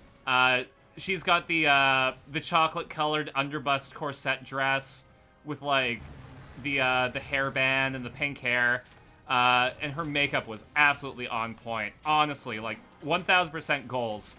And she goes to sit down, but then she catches me. And I guess a plan forms in her head, because she stands next to me, and starts pulling the, I'll explain it, but, like, I'm about to fall asleep, kind of, like, nodding off, falling into me a little bit. I'm like, oh man, she's like really sleepy, huh? I wonder, should I ask if she needs help getting home? Or would that be a social faux pas? Do I even know how to ask her that in Japanese? Do I have enough language? And as I'm ruminating on this, she's got her, like, head on my shoulder. Meanwhile, I'm, like, off in the distance being like, how do I make sure that she gets home all right? I'm really worried about her. And, like, the next stop comes. She perks up completely. And, sorry, it looks like I'm about to fall asleep or something. There we go. But yeah, she perks up completely, and, like, walks off the train in a huff. I'm like, oh, I guess she was fine, the entire time. That's good, I'm glad. I'm glad that she's gonna get home safe.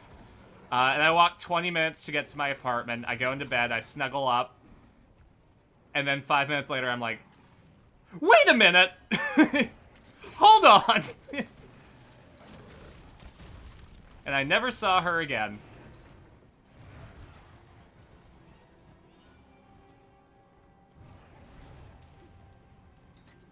Oh.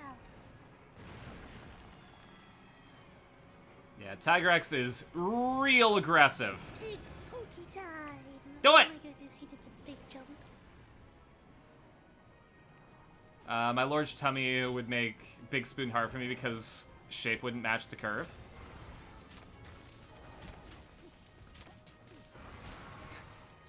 I mean, get someone with a bad back.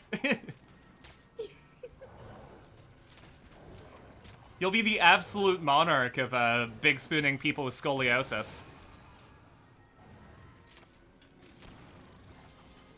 Need to get on estrogen at some point. As a trans woman, I can recommend it. If you're not trans, though, I think maybe that might not be the course of action for you. Ask your doctor. Or actually, if you're a cis woman, that might help. Depends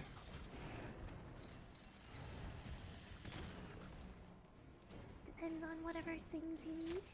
Exactly.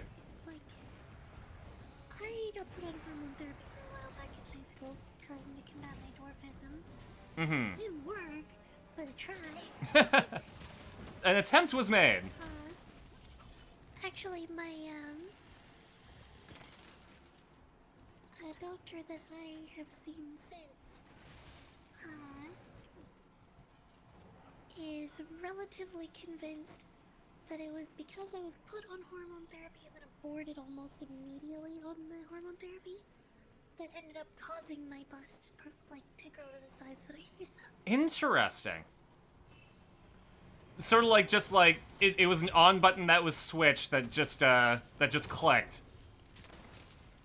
Yeah, well, because I gained, like, several cup sizes in the span of a few months, and then they aborted immediately. So, her theory was that,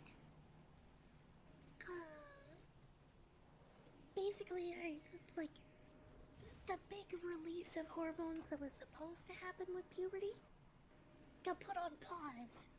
And then when I switched a supplement recently, well, like, give or take a year ago, 2 years ago, I started gaining cup sizes, like, rapidly. Oh, jeez. I went from a double E when I started streaming to I'm now a double I. Dang. Roughly.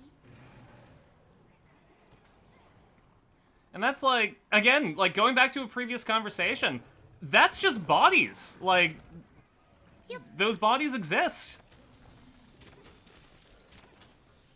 And like, you don't know what nature's gonna do to you. That being said, you know, maybe back workouts are gonna be in order. I just make my own. I completely gave up on shopping for bras a while ago.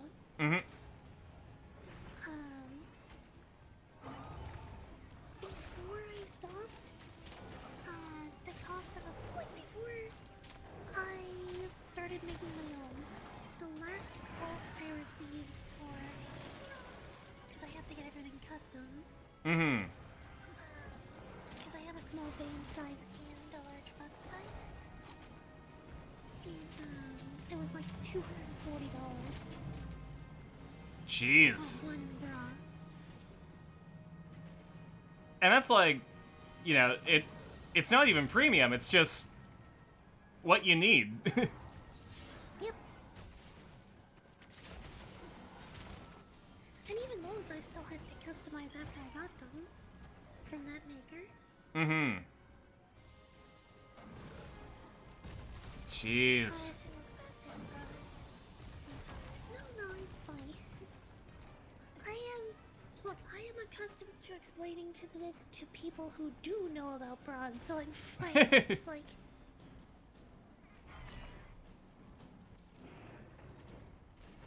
Yeah, it was interesting, like, trying to get one for the first time, you know, as an adult, because, like, you know, going through boyhood, they don't prep you for that. They didn't even tell me about jock straps, but, yeah, I used a website to try and find it, and I'm glad that, like, because I altered some clothes, because I did costuming for a play once, and I kind of learned some stuff. So, being able to, like, take your own measurements and figure things out for yourself really does help when you're learning things for the first time. But, you know, based on the current times, I was, like, super uncomfortable going to a store to try and figure it out, so here's me with, like, fabric in hand and a tape measure and, like, elastic being like, okay, Well, if I construct a facsimile, I can figure out the sizing based on what my research shows. Yeah, it also... One thing that gets confusing too is different makers don't necessarily all use the same measurement system. Mm-hmm. So, like... What I've been accustomed to and led to believe is generally standard across Canada is that we use projection measurement, Oh. which is like how far straight out from the breastbone that your breast protrudes, Interesting. versus in the US and Europe it's circumference, which is the difference in circumference between your band size and your underbust, or your size of your bust line. And in Japan it's volume, Huh. where they will measure the like shoulder to underbust and bust measure in circumference of each breast. Well, okay, that makes sense, because the sizes are slightly different in Japan, too. They have like I have a Japanese bra from a while back. Mm-hmm. It does not. It look. I'm looking. Well, I can't fit it anymore, but I look enormous in it. Because they have a lot more padding and a lot more structure. Mm-hmm. So like, I looked like 2 to 3 cup sizes bigger in. Oh, boy.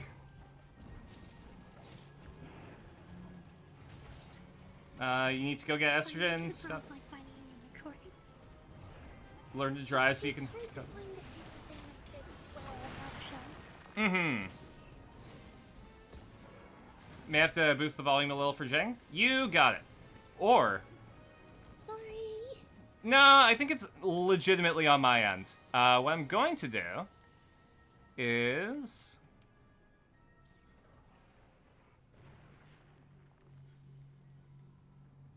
There we go. Lower some volume settings a little bit. And you should be able to hear Jing a bit better now.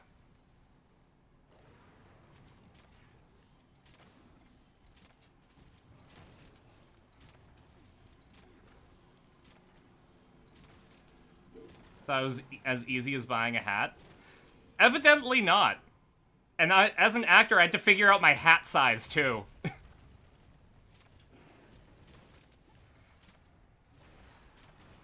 my goodness. He just keeps slamming me into this wall. I can't. Oh, yeah, no. Tigrex is... I remember this from the older games. It's like, you will be in the corner, and you will not like it. Okay, I'm healed up. Good. I'm glad.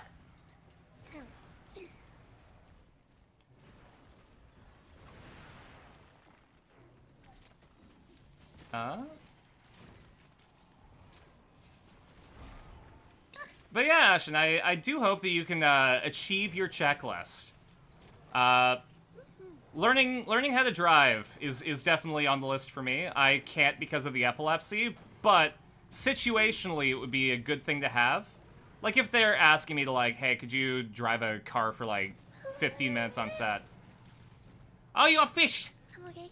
And you got flipped! And it made me spin too. You can span without the A. Oh! I think I forgot to do the tail curve earlier. Oh, right, it's missing its tail! Yeah, I lopped the tail off a while ago, but I forgot to carve it, I think. I'm sure it's around. It'd be like at the start of the miasma. Okay. The hero spot. Well, then let's make sure to kill this motherfucker instead of trapping it so that we have more time to find it. Or we can just go back up there right now while he's running. Oh, that's fair. Bye. Don't forget to write Tigrax.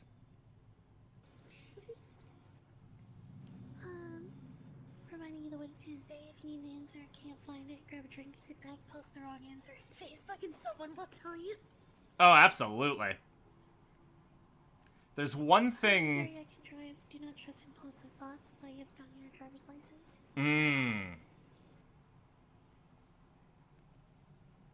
I got an e-bike, and that's been like doing wonders. Oh, here it is. Yay!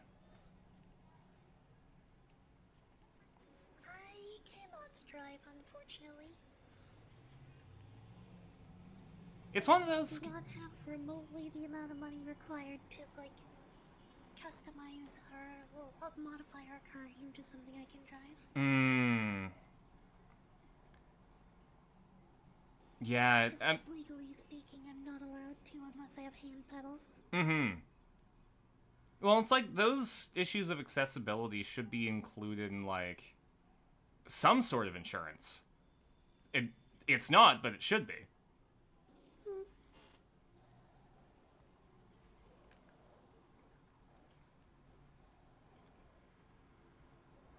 Fortunately, you can faintly hear. Okay, well, let's. I'm alright with getting bit by the monster for a little bit to. Here, what if I just boost your audio to 200%? There we go. That's what most friends of mine do. I can't be much louder, I'm sorry. It's alright. It's one of your jingisms.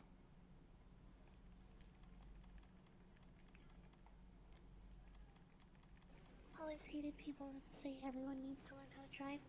They've been sold on a story that, like, isn't really based in reality.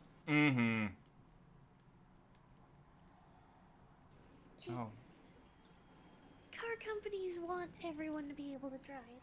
And oil companies want people to buy gas. Yeah. If everyone drives, then they have more customers. That's ultimately what it is. That's why you, like, you know, when people say, like, oh, driving will give you so much freedom, it's like, okay, but I live downtown. Freedom is, like, everywhere around me. I can see my grocery store from across the street. Yeah, I don't need the freedom to drive a car. I need the freedom to get somewhere without a car.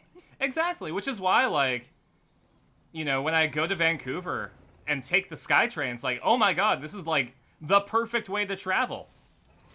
I can sit down, I can watch the scenery, I can work on something on my computer. And the stop isn't much of a walk, I can get some steps in.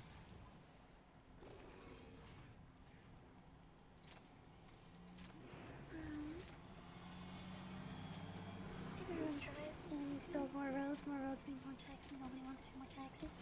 Actually, I thought I learned a thing that was kind of silly a little while back. I watch a lot of, like, engineering and social engineering, YouTube. A lot of science stuff, science and history and things. Gotta vanish, got stuff to fix. Catch you later, fellow. Thank you so much for the, luck wish. Ah! An interesting fun fact that I learned a little while ago is that the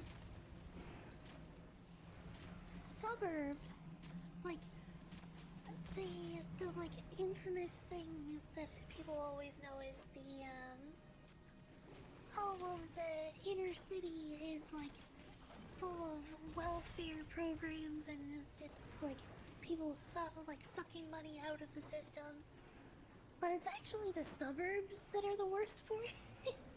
Really? That, like, the cost of the infrastructure for suburbs because of so much roadway. Like, so much roadway. I mean, yeah, it's basically just roads and houses. Run wires out and everything like that. Yeah, I guess it really is just, like, The cost of the suburbs on infrastructure is actually so severe that they have to keep making new suburbs to make, like, more people to get more tax revenue. to pay for the old suburbs. Oh my god. And I just thought that's such fascinating history. Where it's like, yeah, my subsidies are invisible, so, like, we're better than you. So he keeps throwing me into the acid. I get knocked down, I just roll around in the acid for a little while. It's fine. It's good for your skin. It's a beauty treatment back in the old world. I wouldn't be surprised if there was like a Monster Hunter cosmetics company that used the acid for beauty.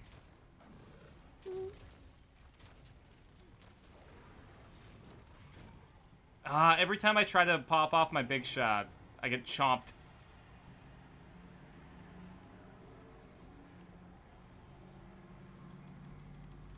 I think I have... There we go. Thank you. Ow.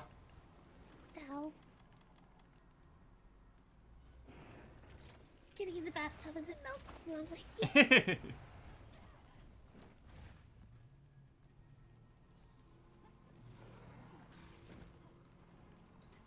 Oh man, my mobility means nothing when the acid's around.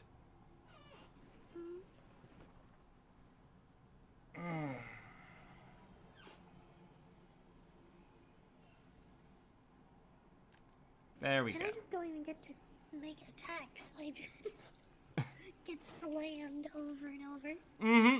I think Tigrex is one of the most frustrating monsters in every game. I think that's consistent. Also, Kapapa! Thank you so much for hanging out with us. I hope you enjoy your time. Yeah.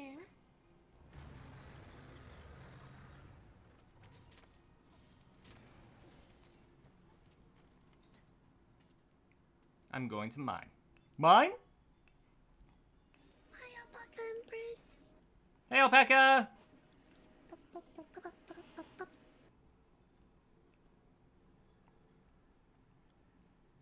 Where are you? There we go. I am so sorry. I cannot sleep. I cannot sleep tonight. I need somebody in always. Oh man, I'm glad that you picked up on that. It is a rare treat. I only know a few song lyrics here and there, but I at least remembered those ones.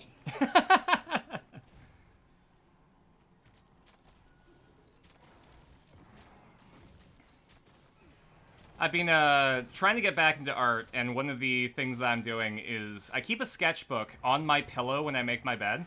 You can't see it because it's under Blaha, but it means that whenever I go to sleep, I have to move the book to go to bed. And at that point, if I'm going to move the book I have in my hands, I may as well doodle something down. So I'll usually like make a little Bun Carson doodle to prep for the rebrand. To whatever song that I'm listening to. And, number one, it helps me remember lyrics super easily. And number two, between, like, the first Bun Carson doodle and the most recent one, there is just a huge improvement in, like, structure, gesture drawing, like, who knew? Who knew that doing the thing makes you good at the thing? Right? It's one of those things where, like, yeah. Everyone in chat, if you want to learn how to draw, it sucks to hear, but just draw. Even if it's the worst thing that you've seen, the next one's going to be better because you learned something, even if subconsciously. And that's the same for any skill. One of the quotes that I always remember that helped me a lot with my, like, getting over my perfectionism was, Da Vinci actually had a quote that every artist has 1,000 bad drawings. So what helped me a lot with drawing in particular is if I didn't like a drawing, I would just put a number on it. That's a good idea. I have an invisible counter in my head of like, I only got now there are like 400 to go. It's interesting because I had the same methodology with auditions where it's like, I forget which actress it was, but she was like, okay, well, if I don't book something in 60 auditions, then it's fine. You know, that's how many I'm going to do before I try to figure out what's wrong. So she would be like, okay, I didn't book this one, audition number 1. Didn't book this one, audition number 2. I think she got to like, I forget the exact number, but it was probably like a mid-range one of like 40 or something. And then she booked a role. And it's like, casting does what casting does. You can't predict it. You'll see who was cast, and it could be like the completely wrong person. But, you know, the producers wanted them. Your job as an actor is to provide an option, and your job artistically is to do what you can with that character in the time that you have with it, and then put it on the shelf. If you get to pick it up on the shelf again, even better. But you had that time with the character. I know, I do not have any background in acting or theater or things like that. Mm-hmm. I just remember the Wonder Woman movie. My now wife was extremely upset seeing the actress playing Wonder Woman. Gal Gadot, yeah. Yeah, she was not very muscular, so it was a very hard sell Mm-hmm. Well, like, for a very athletic woman to look at a superhero and be like, why am I more buff than this superhero? yeah. Well, like, I think the point of Wonder Woman is the fact that, like, she's an Amazon, you know? She's got the musculature, and, you know, conventionally, some people wouldn't necessarily find that attractive, but that's not the point. The point is, she is capable because she has put the effort in, because she's the fucking princess of Themyscira.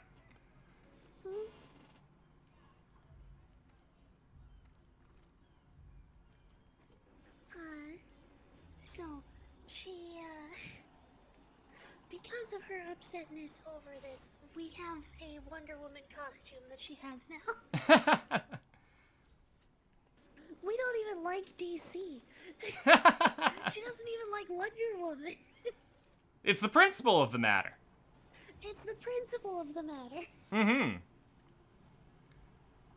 I'm really interested, though, like, knowing that they're gonna be casting a new Wonder Woman for the James Gunn stuff. So I wonder what that's gonna look like. Yeah.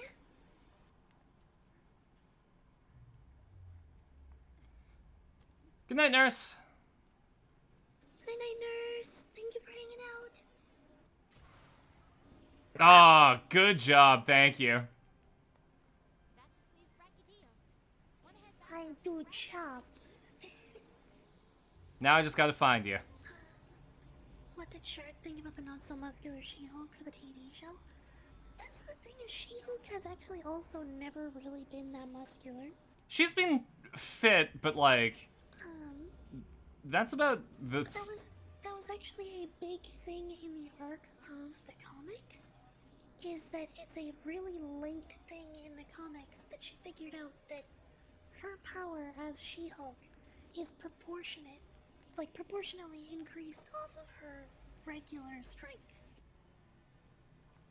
Interesting. So in some of the later comics, she started getting more buff because she started working out more to get more muscle density, because when she transforms, she gets even stronger. Mm-hmm. That's interesting, because I didn't really read a lot of the She-Hulk comics when I was into comics. I was the opposite. I was actually a bit more into DC at the time, because they were doing some really cool stuff with Batgirl, because Gail Simone took over the run, and she is a delight. She also did a really, really good run of Deadpool. But yeah, God, what's the last Marvel thing I think, like, Avengers versus X-Men was the last Marvel thing I read. And that was when it was coming out.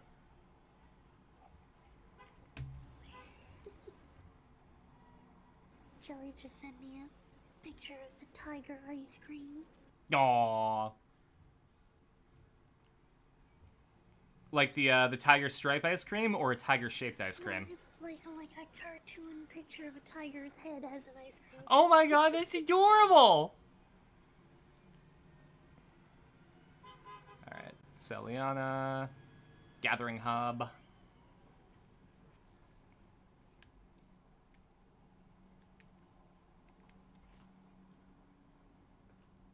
Have no audio, but hey. Oh no! Is my audio okay, Kolnick? Or is it just that you can't listen to anything right now? I think it's just that they can't listen to stuff right now. Okay, good. So I would understand.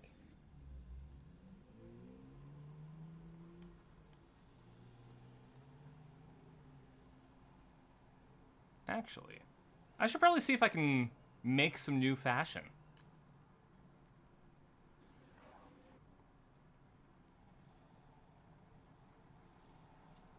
I've always been more of a fashion hunter than a stats hunter.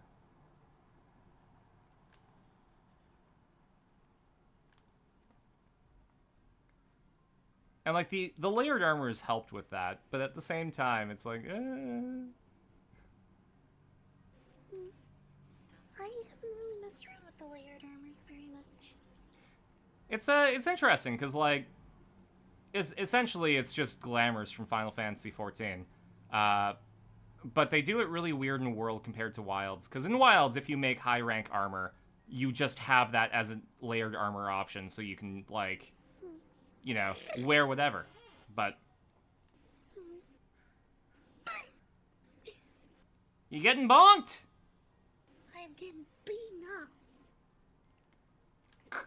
Hello? I'd like to report a Pebble being beaten up. A drive-by.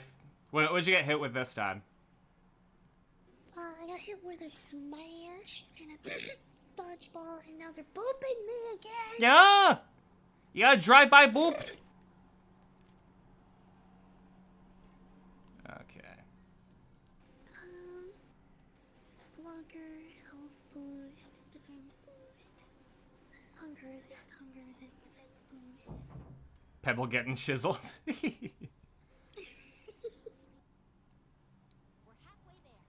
Tiger head shaped popsicle with the bubblegum eye candy. Ooh!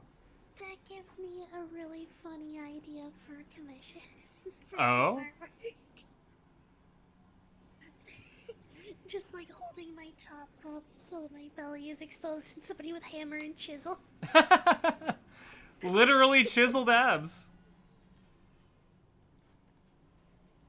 Alright, can I make a new bow? Bow, bow, bow, bow, bow, bow, bow, bow. What do I got? I can make the water shot.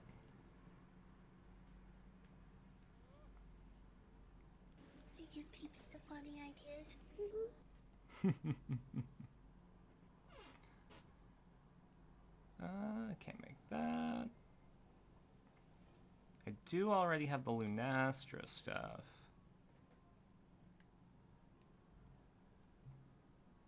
Yeah, let's make the water shot. Why not? Oh, never mind, I can't. Can maybe still find one of those passing ice cream trucks? I have never seen an ice cream truck. Really? There has never been, never. I've seen like ice cream carts at the lobster festival and stuff like that, but I've never ever seen just an ice cream truck rolling around. I've seen like movies and stuff of that, but I've never seen one in real life. Interesting. I guess I'm sure now they wouldn't be as prolific. I don't know why, but a lot of things from the days of yore are disappearing that are fun. Kids just aren't allowed to have fun anymore, are they? I think because like there's no third space that kids can really go to anymore. There's not like. Oh yeah, well the third You can't space is play- online. You can't play on the side the side of the road or anything like that. So it's just. It really is. I remember somebody talking about before the if you want to go out somewhere, anywhere, you have to expect to spend money. Mm-hmm.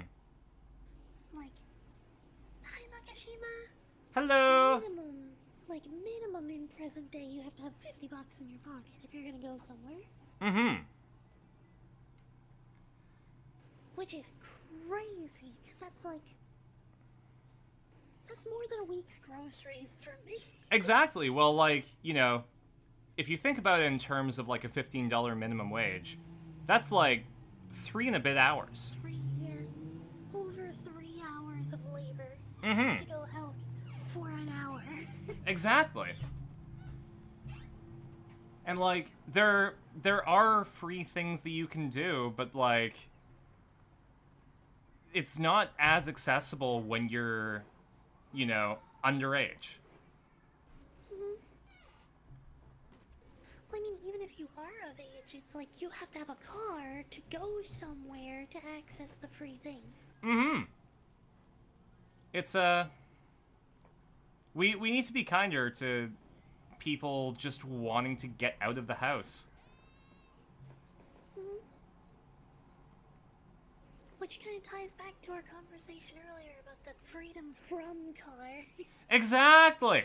So much of space is occupied with driveways and roads and parking lots that we can't have anything else. Like I look outside my apartment. I'm downtown. There's an empty lot that's being used for nothing, and right across from it is a parking lot. And I'm pretty sure the empty lot is going to be turned into a parking lot. Because that parking lot is always full. I asked what it was before, and it was like, it was a Chinese restaurant. I would love to just go out of my apartment and, like, walk 3 steps and have Chinese.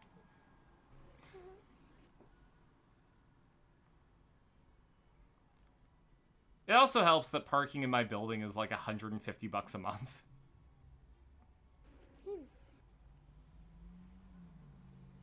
I don't know. You'd think that if you are paying... A lot of money. It is. I mean, like, you would think that if you're paying... I think my rent is like $3,400 a month for a 3-bedroom. Ouch.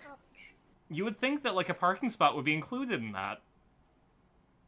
Yeah? Makes me glad that I don't drive. Especially since, like, most buildings actually have parking minimums. Mm-hmm. So, like, for the building to exist, it must provide a minimum amount of parking for it. Which is bonkers, really, when you think about it. Mm-hmm.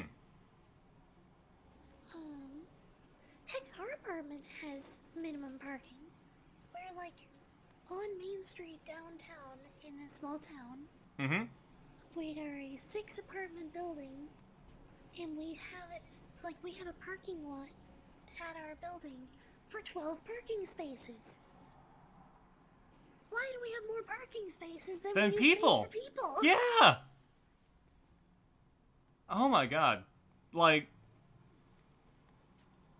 I was considering, like, when I was moving, if I got a parking space, just being like, hey, you know, I'll rent it out.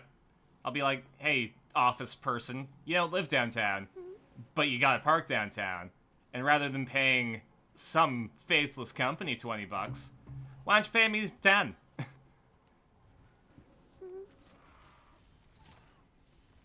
Oh my goodness, I can't do... Every time, Legiana's just kicking me off. Oh, that's right, I'm chilly. I've been latching on, and then it's just, okay, and kick, and I fall off. And kick and fall, and kick and fall.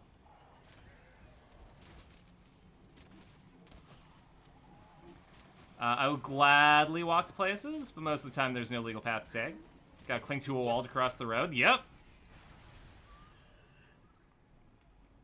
Sorry, kids, get a job and enough money to have to yeah. Childhood DLC.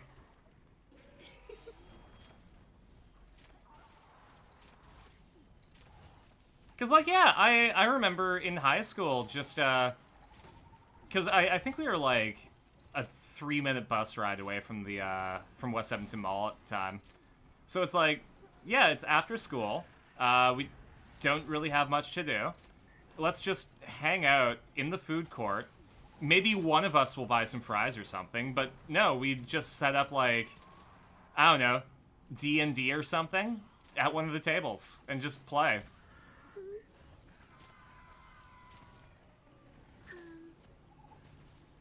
My wife and I used to go to a hobby shop that was just down the street from our school, basically. Mm-hmm. And, we would hang out there all the time. Because it was, you know, Friday Night Magic is $5. Yeah. And then you can hang out there all night. Or, they used to, when I worked there, the store manager was trying to charge people to come in for Warhammer. No. Which is like, look, you are trying to charge people who are coming in, bringing their own models and their own terrain and their own rulebooks and their own dice and their own measuring tape and everything like that, to play at a table. Yeah. It's a table. That's what you're providing, is a table. And like, not only that, it boosts your business because it makes you look busier. And chances are, by bringing them in with the table, they're probably going to grab something on the way out. Yeah, the general policy of like the community was that you buy something every time you enter the store. Mm-hmm. So like, you would go in for Warhammer, you would usually buy like a bottle of pop or a chocolate bar or something to have while you play. So you were spending the money anyway every time that you were there. Mm-hmm. It's like, no, we want to give you a door charge as well. And at that point, it's like, okay, well, no benefits for. It's just a door charge. you have two options. You get the door charge, or you get a much larger purchase. Like, Yeah.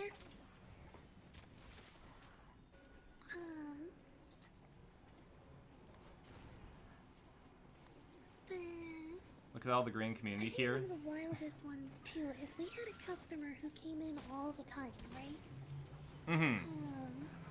He came in every single week. He would always come in at like mid-afternoon. He would come in with a meal from Arby's, and he would paint minis all afternoon. And then he would play a game of Warhammer, and his regular purchase every week was $140 or more. Oh, dang. He would regularly buy like a box of minis or 2 boxes of minis and paint them, like assemble and paint them in the afternoon. Mm-hmm. But what the store manager saw was a person coming in with food from somewhere else, sitting down and being at the table all day. Mm-hmm. She saw the table as the valuable thing. That, like, he was bringing food from somewhere else because they were not selling food. And, like, he was just taking advantage of the store. Jeez. Was how she always saw it. That's a massive amount of pearl clutching. Yeah. So, like, when they announced we're now going to be doing a door charge, and you have to pay every time that you come in the store if you're going to use the tables, he just stopped coming. Yeah. Like, You know what he did instead? what did he do? He rented a storage unit, and he got a table in the storage unit, and him and all of the other Warhammer players went and played at the storage unit instead. Yeah. Like, what a great way to sabotage your own self by, like, just looking at the smallest amount of money that you potentially could make. It's not even money that you're losing.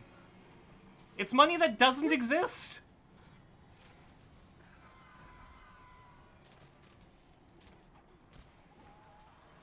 Oh, sorry, I didn't see that you were on it. That's okay.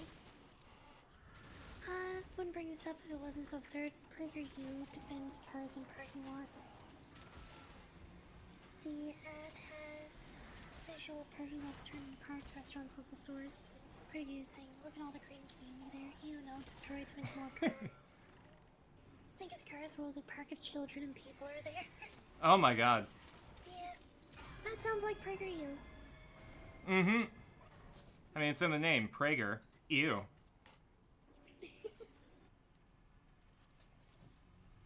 Ah, man. And it's like... I have a difficult time believing that people actually think that it's any kind of educational source, but there are people that do believe it. Yeah, it's sort of like... In a rational headspace, none of this makes sense. What they do. Like, it's people trying to sound smart to sell you on an ideology. And like... Yep. And it's literally owned by oil billionaires who regularly show up in their own videos. Yeah! Listen to me, as the guy who sells you gas. You should buy more cars. But honestly, everything is advertising. Like, that is literally just an avenue that they use for people to get their products. They do a lot worse too. Mm-hmm. Like, there are videos about how slavery wasn't actually bad and stuff like that. Mm-hmm. But I think that's kind of conditioning the audience to essentially just accept what they're doing in order to sell you something. Like, they're actively causing harm to make a buck. Yep. And you know what, it's... I don't know if... I'm not gonna attribute them specifically, like, by name right away. Yeah. But I'm gonna say a important sentence that I've had to say way more recently than I ever thought I would ever need to. Fuck Nazis! Right? That's it! It shouldn't have to be said, Statement. but Nazis can deep throat a cleaver. Like, who gets off trying to find good things that happened? It's like, yeah, no, I mean, Treaty of Versailles led to all this, sure, whatever. But also, look at all this shit that happened that doesn't justify it.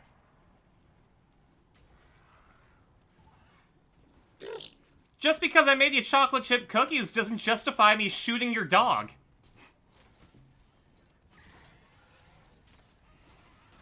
Whoa, I missed. Darn. No great public spaces around anymore? At the very least, you have to, like, really, really find them. Where I live, it's kind of a garden city, so there are some very nice public spaces that you can just go to and hang out at. But I'm very, very lucky in that regard.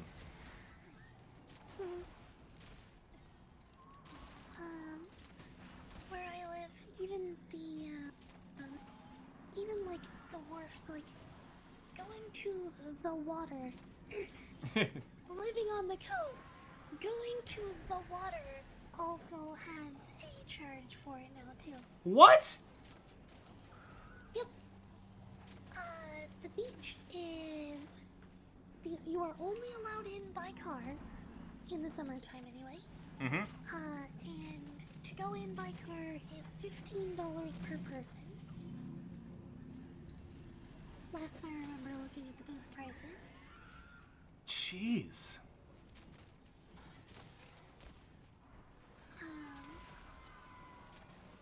And the wharf, admittedly the wharf has like businesses on it, and it's like a road infrastructure. It's not just like a parking lot and sand. Mm-hmm.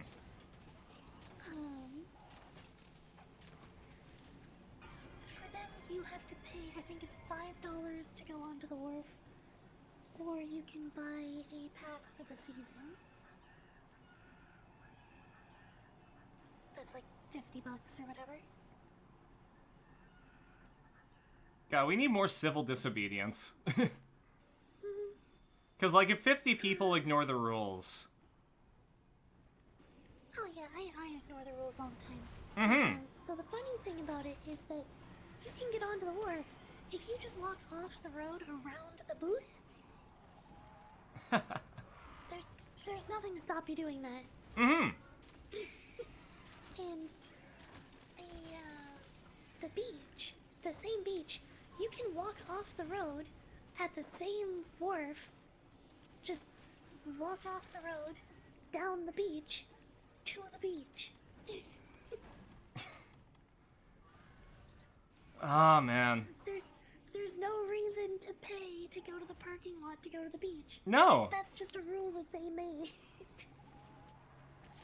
to sell you parking spaces. That's... And they don't even charge you per car, they charge you per person. What? Parking space. I mean, at that point, you may as well get your money's worth.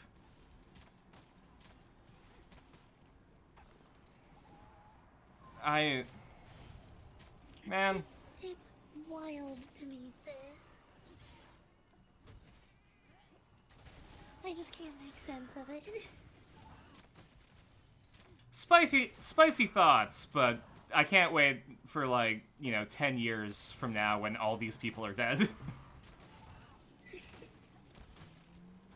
Like, they're on their way out. They could probably go a little bit faster, though.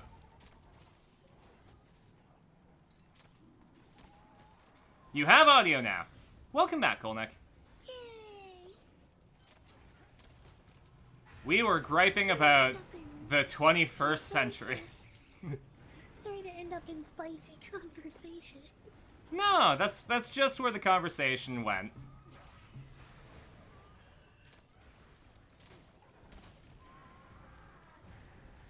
But also, I think I'm going to... I don't know. It really made me appreciate the stuff that I have in my city a lot more. Because, like, we have one of the, we have a very, very long free bike trail. The Galloping Goose and the Lockside Trail. And, like, I regularly use it to commute places.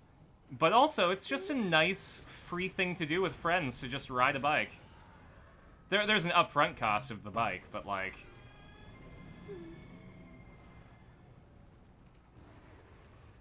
Or, like, the fact that I can just go to Dallas Road and sit down on the beach for nothing.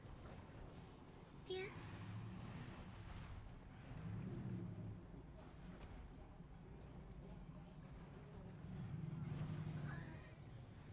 God, imagine paying money to look at water. I was going opposite direction with one room apartment going near 2,000 with no utilities included. Mm-hmm. Yeah. That's why we are, like, very, very happy with our current lease. Our apartment is terrible, but our lease is really great. Mm-hmm. It's an unfortunate circumstance where you kind of... You do have to hunker down with what you got if you got a good deal. Even if it sucks. Our lease is... Our apartment is $400 a month. It includes everything except internet. Mm-hmm. It's a tiny, tiny, tiny, tiny one bedroom. The heating doesn't really work. The insulation's awful. There's no soundproofing. But also, it's $400 a month. Yeah, it's only $400 a month. That's like 90s prices. You got the fucking apartment from Seinfeld. The reason we get away with such a dirt cheap rent is because the old owner of the building was a really old man. And he was like, this is my lease. He didn't want to pay a lawyer to get another one made. Yeah. No, honestly, congratulations. I'm sorry the apartment sucks, but like... It's also directly adjacent to one of the highest violent crime per capita neighborhoods in the country. Oh! Okay, so it justifies the $400 price tag. Because, like, I am next to the infamous block in our city. The one where, you know, they discover firearms. And my rent for a 3-bedroom is $3,400 a month. I can't survive without 2 other roommates. But also, I got punched in the face on the way to McDonald's once, so... I got punched in the face on the way to the grocery store this week. Oh, God, I'm so sorry. By a 13-year-old. By a 13-year-old? Yep. I was my neighbor's granddaughter. Jeez. It was a whole thing. I hate to make a kids these days comment, but, like... I do have a coworker that was like, you know... They were bored one day, so they grabbed a water gun that looked like a realistic gun and started firing at people from out of their car. Yeah, that's not very funny. No. But that seems to be kind of a common sentiment.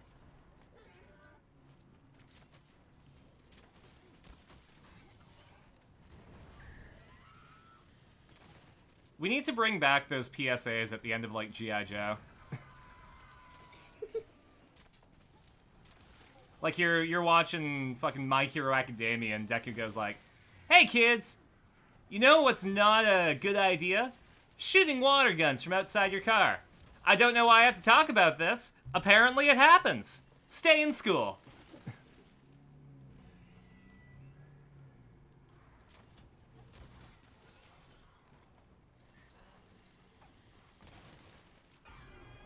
Dan the Man asks, Jing, should I chug a Sprite? This does not seem like a good idea. You should shotgun it instead. If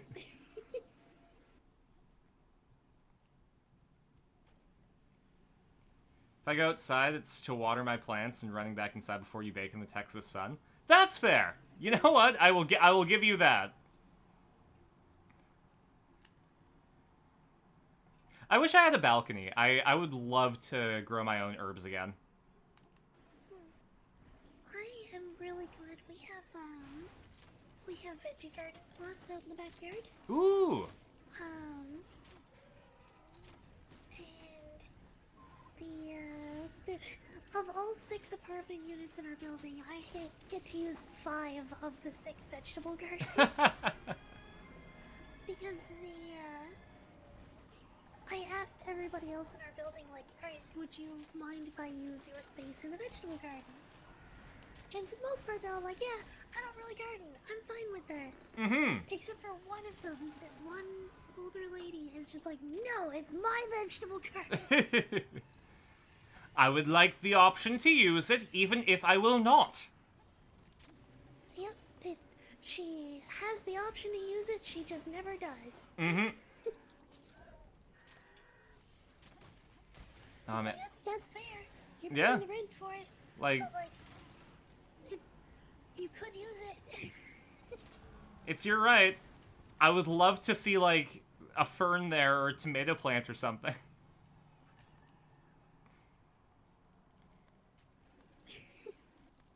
Advanced Sprite intake. No, that seems like an even worse idea. Especially since I don't think you have the proper equipment for the job. Like, I don't think, you know, the average person has the professionalism enough to even attempt that.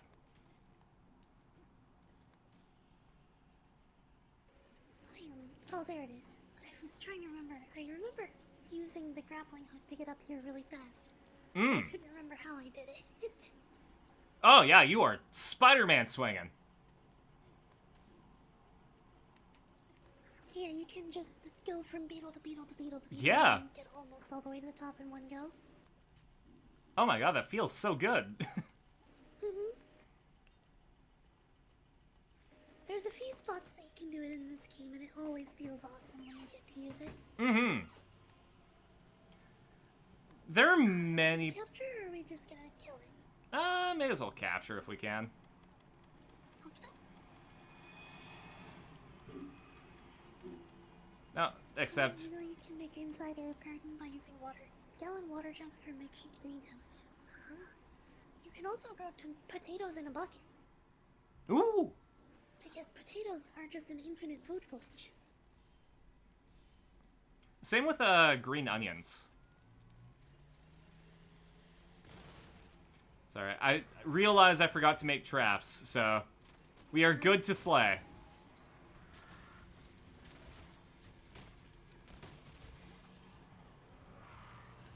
I'm just generally the hunter that always forgets to bring items. This time I didn't even get to choose. The chest at the start of the mission, I didn't get to use it because they dropped me directly in Legiana's nest at the start. Oh god! Just jumping out the battle bus being like, okay, Legiana's there, let's go. Yep. Look, I have a great sword. I am ready. I mean, that is prime greatsword energy, let's be honest here. Just don't throw a potato in the kobold name bucket. That's true. Bucket Lamp joins me on collabs pretty often. Oh yeah. Well, if they're streaming, then maybe we raid out to them. I'll still be going for quite a while. I'm just now getting to my usual starting time. Oh, well, in that case, I'm going to raid out to you.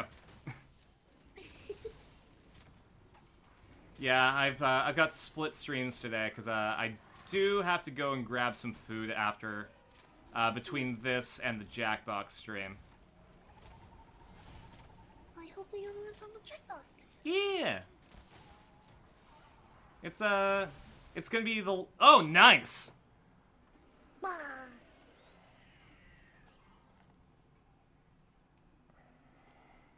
There we go.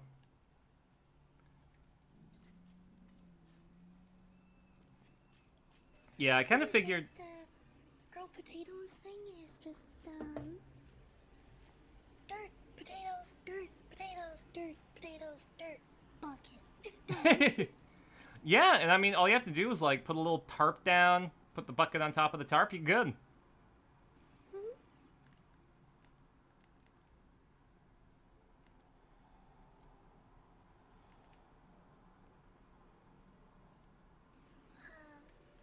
I always have friends and stuff I talk about. They talk about how it'd be nice to be able to grow their own food and like save the money on it and stuff like that. I always mention the potato bucket. Mm-hmm. And I always get people that do the, I don't know, I don't think I could grow potatoes. And so look, it's harder to not grow potatoes than it is to grow potatoes. If you leave potatoes in a cupboard unattended for a week, you'll have more potatoes. Mm-hmm. Just don't try to eat the potato that is growing, because it's part of the nightshade family, and it will be do not not good. Eat green potatoes. Mm-hmm. But it is so extremely easy to grow potatoes. And again, like, you know, boil them, mash them, stick them in a stew, like, they're so versatile. They are also nutritionally one of the only things of like all food generally that can almost entirely sustain a human on. Really? What's it missing? It's like you don't get enough of everything. Okay. If you have like one multivitamin a year, you're fine. That's wild. I gotta start respecting potatoes more. Cause yeah, I'm in a fun financial situation, and I'll go for it. There was a nutritionist who actually did an experiment with this, where he ate nothing but potatoes for a year. By nothing but potatoes, I mean no seasoning, no anything extra. It was just boiled or baked potato and nothing else. That's wow. For a year. I mean, that's way more impressive than the Subway guy. What's your favorite configuration of potatoes? I have a lot of, like, I like them in a lot of forms, but I think my favorite one is there is a baked potato that I like doing. Is when you're putting it in the oven, you gotta wrap it in some foil or put it in a tray or something. Yeah. And you drizzle a little bit of oil on top, and you sprinkle some like rough salt on the skin, Mm-hmm. and you bake it, and you get a really, really crisp skinned potato.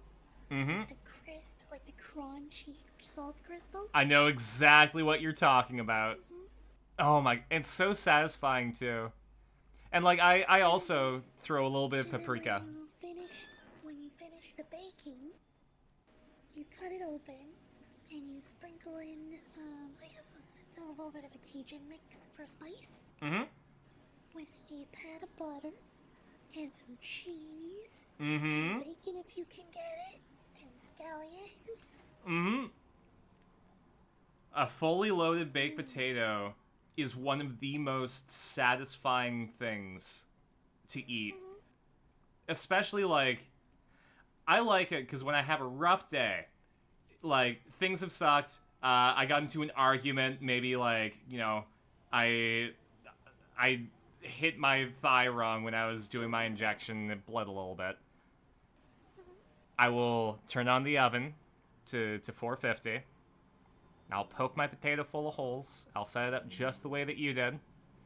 And, like, by the time I'm done stewing about it, I have this perfect creation that will fill whatever void that's inside of me.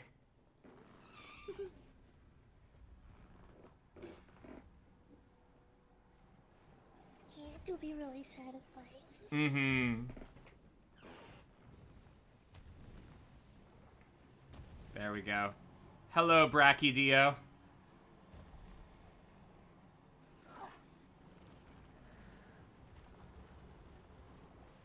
The goopy tutor himself. He's a goopy tutor. That being said, I do think that this might have to be my last one for right now. Okay. Yeah, got errands I gotta run before the last stream of the night. Can't use your oven unless it's at night or you'll melt inside your house. Oh no. Oh man, when it gets hot here, I can relate. My apartment doesn't have the best ventilation because the windows only open like the last like 2 feet from the top. Oh jeez.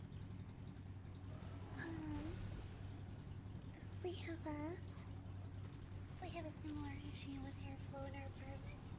Mm-hmm. We have 2 windows in our apartment that can open, and only one should ever be open. Oh. I remember a roommate that recently moved to a different place, was apartment shopping, and he went to this place and it looked really nice, and the person giving the tour was like, yeah, you know, just make sure that when you're having a shower, you open the front window. And it's like, oh, what do you mean? It's like, oh yeah, just so that everything doesn't fog up in the apartment. Immediate red flag to start looking for mold. Absolutely. Can you imagine, like, you're living with your roommate and all of a sudden it feels like you're in a sauna and it's like, hey, Jim? Buddy? You having a shower? I'm trying to watch TV. It's like, sorry, man, I'll be in 1 sec.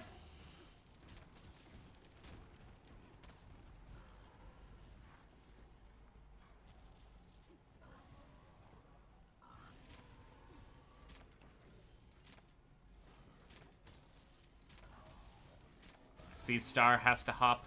Fair. I don't think I've ever successfully caught a star in Avatar chat.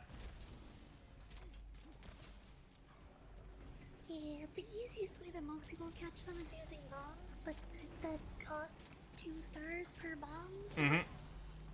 You gotta spend money to make money. That slime is primed to blow. Better do something. Oh, also, are you able to join the hunt? I will check. Cool, cool. Sorry, I wasn't sure if the cutscene. No, don't worry about it. Once again. I should have said something.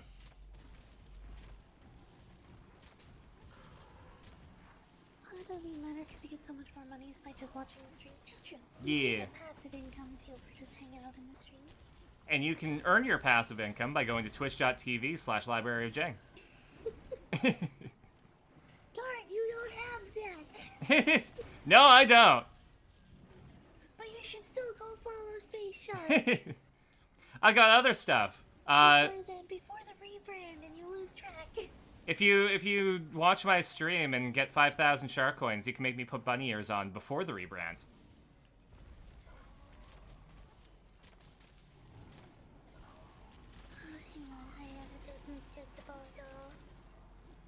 I have been thinking about oof. I've been thinking about making a VTuber model based on the Bun Carson idea, because, like, low poly modeling is probably something I can still do. I was more into animation in school, but I do have a little bit of a foundation in modeling. Ah!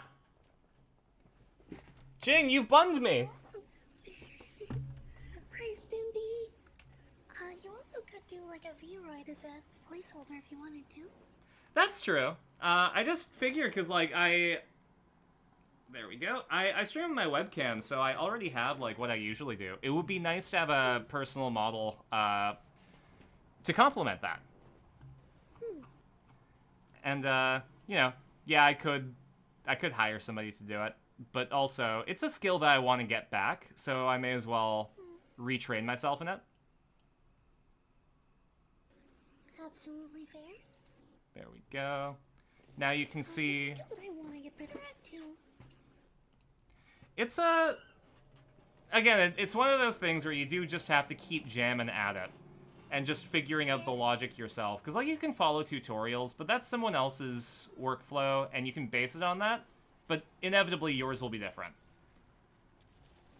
Yeah, my trouble with tutorials is that everybody always does, like, video tutorials, and I never learn from video tutorials. Mm-hmm. I really like interactive tutorials. Where it's like, if it's a video tutorial, but they're like, okay, go into the description, download this Google Drive file, and it'll have everything that you need to follow along. That's, I learn best by doing. Me too. Can make a VTuber model that's just a floating orb that eats ice cream like a Blender default cube. Stimpy has also been getting into doing 3D model stuff recently. Oh, hell yeah! And, like, Blender's such a great tool. I have an infinite Maya glitch, so I get to, Just exploded. Oh, that's the Brachydios mucus. There was no mucus though. Well, you know, if you're not blind from the scout flies, I didn't see it. if you're not congested, then usually your mucus is clear. So Bracky's got a cold, is what you're saying. Exactly. A constant cold, and that's why he's so angry all the time. That's why Devil Joe comes in to check up on him. He's also not coughing into his elbow, you can tell, because it's dripping off his hands. Oh my god, yeah. Buddy, you should wear a mask.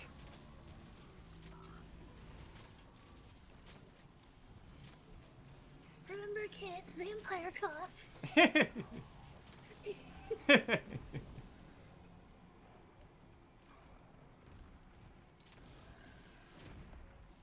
So I'm thinking about the VTuber model that's just a floating orb that eats ice cream.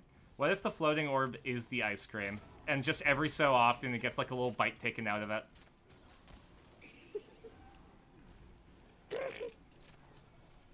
Fish.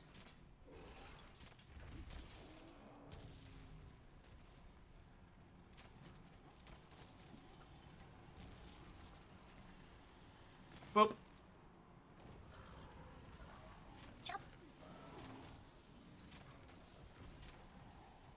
New monster variation, Sneezy Brachydios.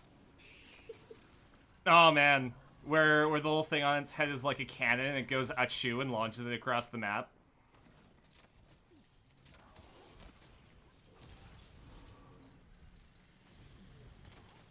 Brachydios when it gets infected with the frenzy virus.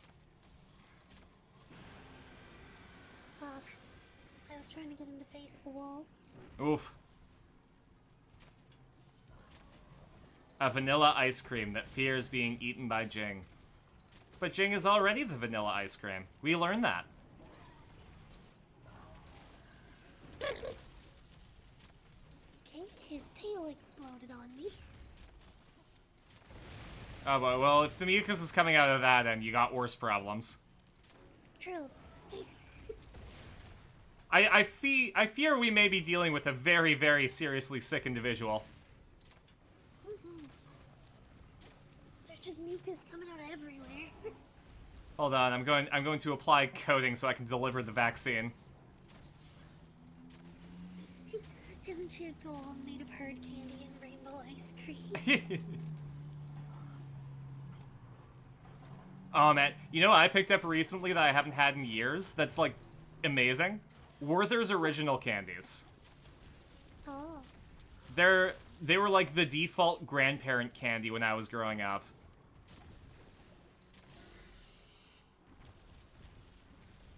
Yeah, My- that's how I remember them too. Yeah, I my haven't had grandparents, but like...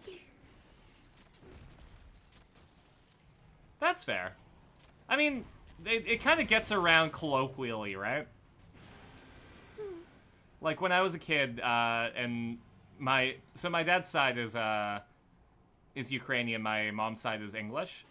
So whenever I went to my granddad's house on my dad's side, he was called Guido, and every time we'd be like, Guido, give us some Guido candies. And he'd place one Werther's Original in each of our hands.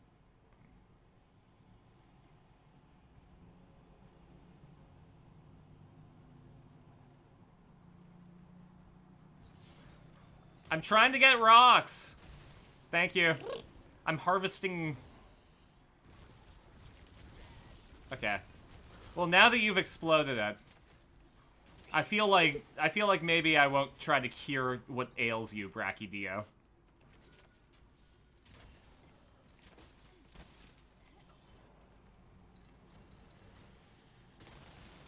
Only the horns are rock candy while the rest is hard serve ice cream. Mmm. You're making me want to get ice cream. I mean, at least canonically speaking, I'm 100% just rock.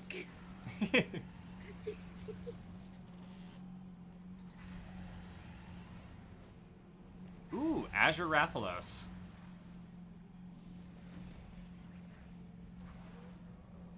That's right, good. Go, blue boy. Alright, well, blue boy went.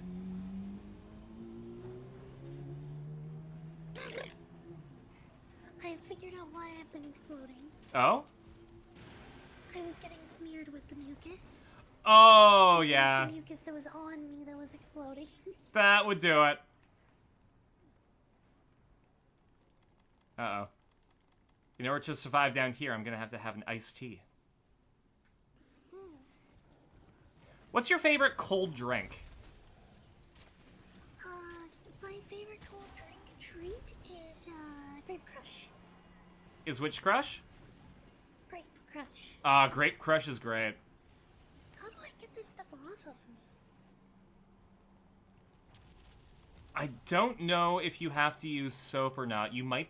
Because I think rolling around makes it explode.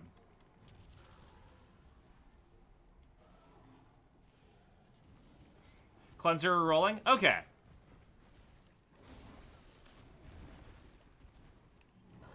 Okay, yeah, it just takes a lot of rolls. Mm-hmm. It just takes like 6 rolls or Oh something. no, the bunny ears fell. I've been unbunned. I must accept my punishment.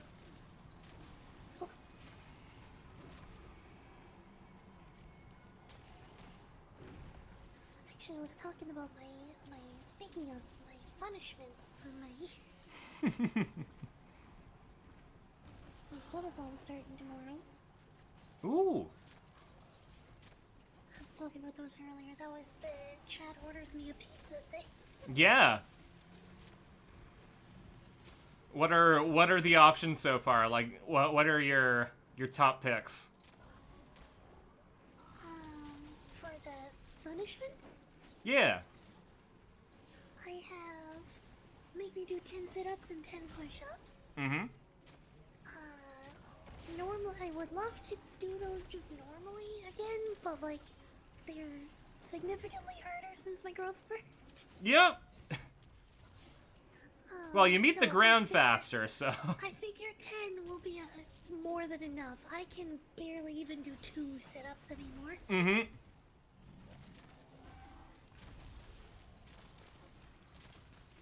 Yeah, I mean, I'm in the middle of a growth spurt for different reasons, but, it's interesting figuring out, like, what I'm going to need to prep for in the future, because, like, you know, things are kind of sore right now, and I do need something of a barrier between skin and clothes. But that's only gonna last for so long until I figure out, like, where I'm going to be. And, like, there's such variation in my family that I can't even really look at genetics. I only have like one family member for reference, and I'm pretty far off of that point already. You've created your own branch. Pretty much. Yeah, so my family history is complicated, and I don't know any of my extended family. That's alright, you're gonna be the start of the Jing dynasty. I'm not on good terms with my immediate family either, so...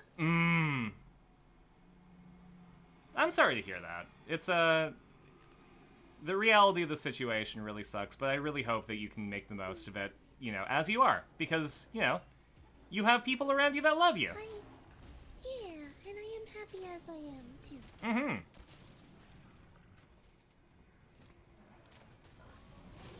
Yeah, I've always prescribed to the idea that, like, family is blood. They're the people that are around you. But that doesn't have to be the be-all and end-all.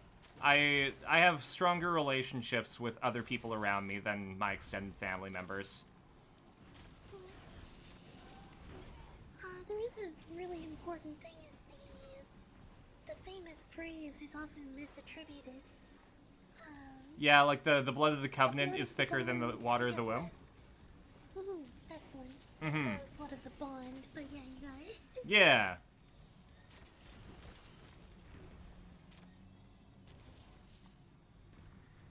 Who knew that all the anime that said the power of friendship will elevate you?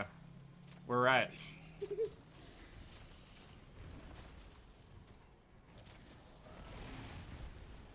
My magical girl character in D&D had a really cool arc where her character arc started with her family being killed off screen by the DM.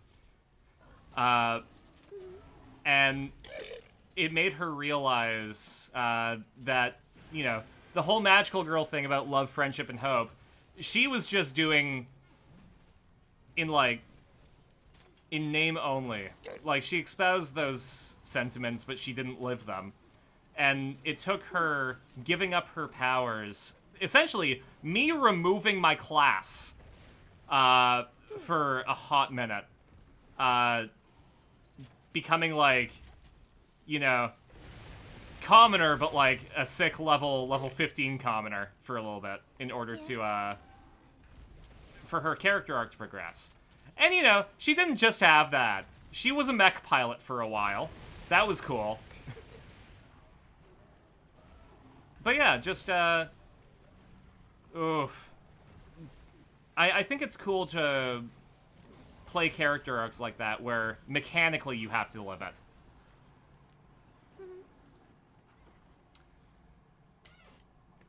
Anyways, he sneezed too hard, so now I'm at camp.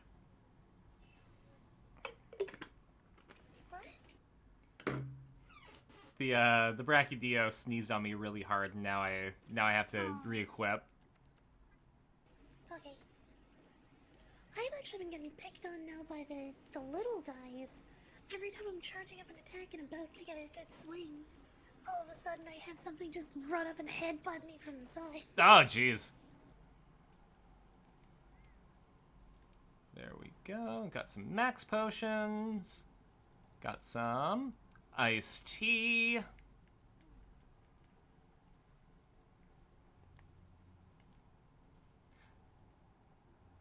I know it's, like, kind of a basic bitch thing to say, but one of my favorite cold drinks is just cucumber water with a little bit of mint in it.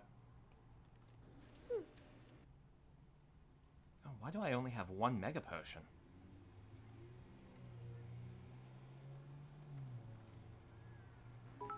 Ah! Akira, welcome, Raiders. How was Here's a your mile to stream? help you, Carson. Have a nice night. Thank you. Sparkles emoji. Dancer emoji. First of all, Kira, thank you so much for the raid. Yeah. And thank you, Bandy, for the cheers. I really, really appreciate it.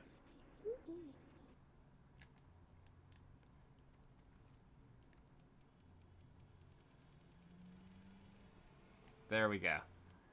I'm hoping. How? There we go. Rathalos poisoned me. Rathalos, stop bullying my friend.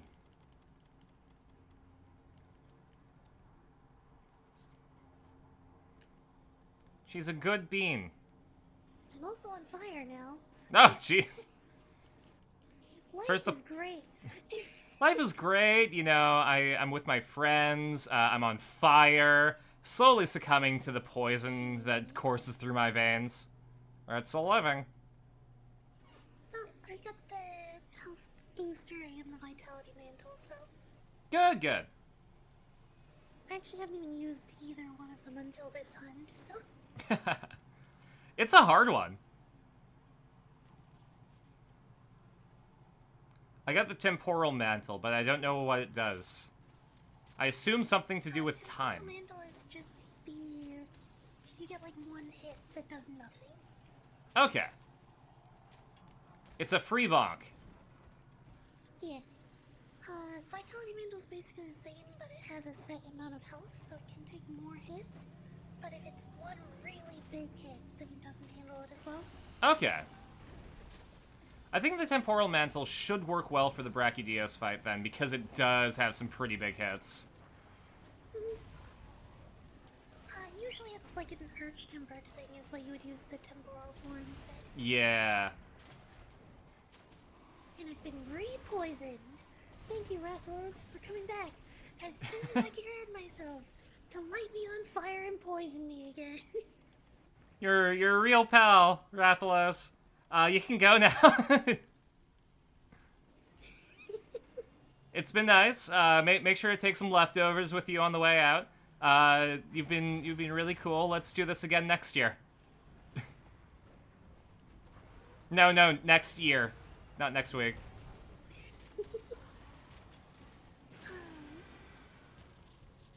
Extra spicy Peb.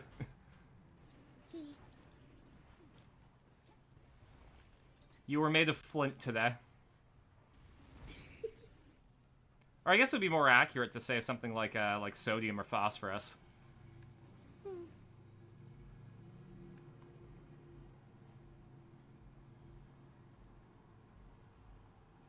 Anytime now, this poison's gonna wear off. There we go.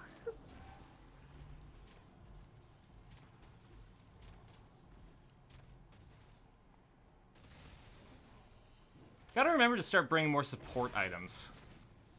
I have a really selfish kit right now. I just bring the absolute barest of bare bones. No, that's fair. Again, you got the Unga Bunga Sword Lady thing down pat.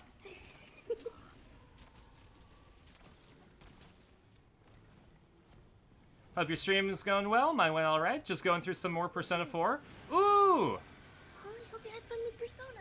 Yeah! I hope you're making friends, and those friends are giving you powers so you can craft demons.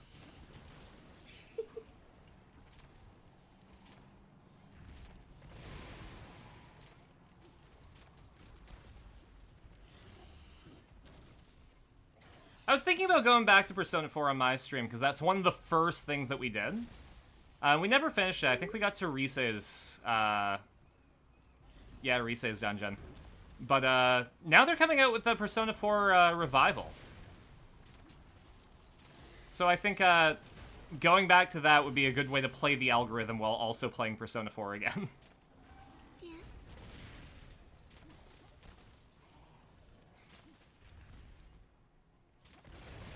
Avocado really has such a habit of like, I'm gonna take out this thing to heal you. Wait, never mind, and then just takes out his bottle and takes a sip for himself. Avocado's seen some shit. Yep.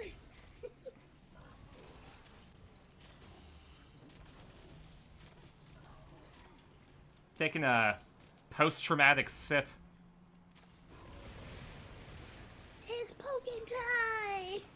Poke, poke, poke, poke, poke, poke, poke, poke, poke, poke, poke. Poke, poke, poke, poke, poke, poke, poke, poke.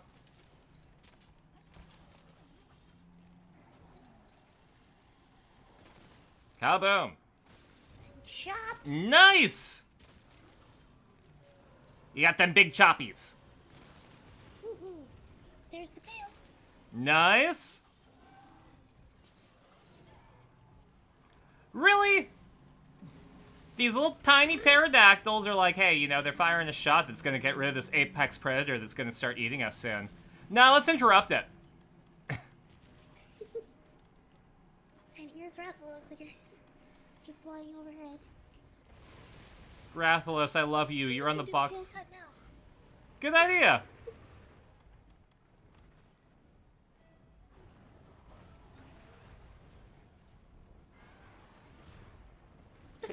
Why? Rathalos, why are you attacking Ah! to me?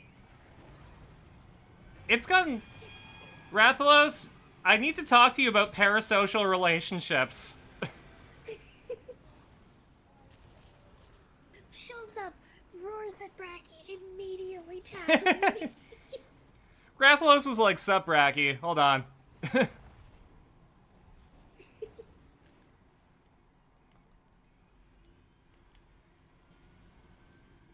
There we go. Now I'm not on fire. Life is good. Yay! No, that's not what I wanted, that. Yeah, got it. Nice! Oh, man. If I can get more people together, I would love to do the behemoth fight.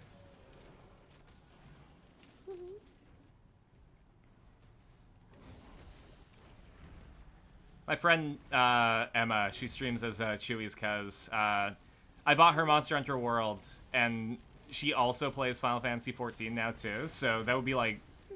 I don't know. It would be a really good thing to grab some Monster Hunter World folks. I've been, like... I also play 14. I'm currently, like, just starting a break, though. That's fair. It's healthy. I don't know if you've been, like, up to date on the modding news. The live Yoshi P reaction. Pretty much.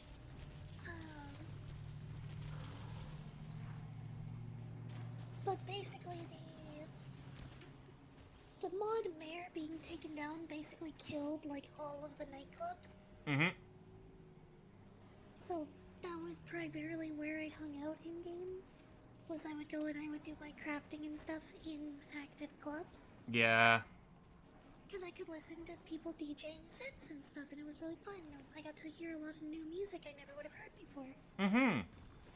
And there's people to chat with and stuff. But then just, oh, well, the mod's gone, so all the tools we used to run the events that we, like, the main people came for are gone, so nobody goes anymore. So all the clubs shut down, so now there's no space for me to do my craft stuff. God, that... And, like, you know, the developers did that for a reason. But literally, Yoshi just said, hey guys, literally just don't talk about it. And then people talked about it. Yep.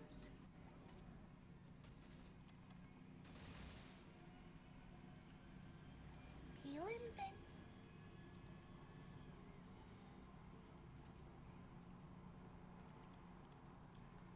Maybe I'll go back and revive the net club scene by learning how to play, like, Bad Romance as a bard. There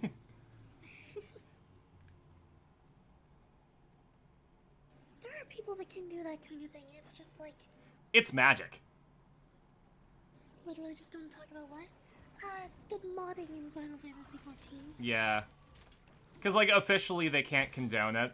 But it was kind of an open thing where it's like, yeah, listen, guys, we know it happens. Just, you know, don't talk about it, and we'll pretend it doesn't exist. But then people talked about it, so they couldn't pretend it didn't exist.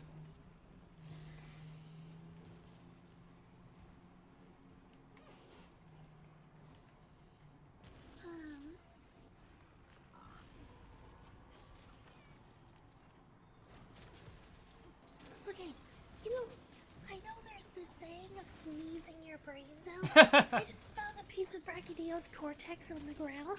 Oh, he's really sick. He is really sick. We need to get him. We need to. I think it's time to pull the plug, Jing. We need to incapacitate him and bring him to the hospital immediately.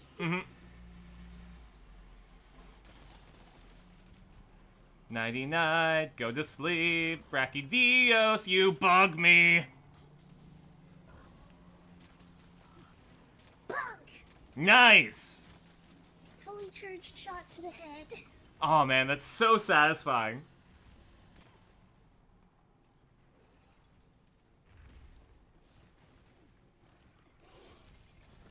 Yeah, I do want to get back into Final Fantasy XIV. I just, can't really justify the sub. Yeah, that's fair. Yeah. I think, like, I don't know, if I start booking more roles and chat wants me to, I could just do it on stream, and that would justify it, but...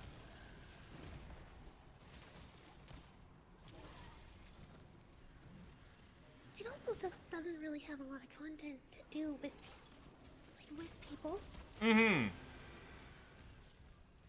That's kind of the fatal flaw for me. I'm going good. Okay, this feels like it's been going on a little while. I'm gonna eat one of these rations. Good idea. Nope, hunger is still fine. I tried to throw a net at him. I don't think that's going to be enough to bring him to the hospital. I don't think so either. Sir? Sir, you have a little bit of blood in your mucus. We gotta get that checked out.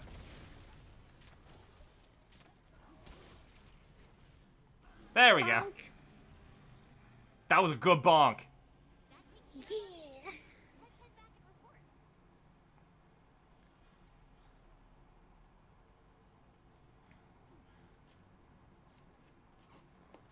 Give me your stuff. Yeah, the mod that, like, everybody was talking about and that's going on is, it's a mod that synchronizes other mods. Mmm. So people could use it for a lot of different events and stuff. Yeah. Like, one of the examples is one of the ones that I know about is there was a casino that I would hang out in a lot. Mm-hmm. Where they played card games using a plugin. Ooh. Like, not triple triad, they were playing like blackjack and poker and stuff. Yeah. I don't know, sometimes Triple Triad gets a bit old. Yeah, so like all the stuff that club used to do is now impossible because of those changes. Jeez. And it's like, I'm sure that they're going to see a decline in their user base because of it. Yeah. Actually, because the mod has a, like, number of people online thing, like they have tracking tools similar to how Steam's metrics work. Mm-hmm. The number of people that had that mod actually outnumbered the number of people who play the game on Steam by over 100,000. Wow! Yeah. Whoa! It was like 300-something thousand people versus Steam's 200-something thousand. That... Man. It's why it's worth bringing up, because it's definitely big It's news. a large chunk of the player base that you're effectively alienating. Because, like, I'm sure some of them are fine with the content that's in the game base, but, like, Yeah. most people And are there's doing a it to lot hang of- out. There's a lot of different variety as to, like, what people used the mod for. Mm-hmm. Because the mod itself didn't do anything.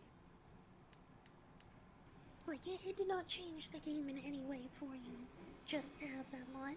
Yeah. It just made it so that other mods would be synced with yours, right? Yep, so you could synchronize your mods with someone else who's also playing the game. Mm-hmm. The thing that I think is most concerning about that mod being taken down is that now there's going to be someone replacing it.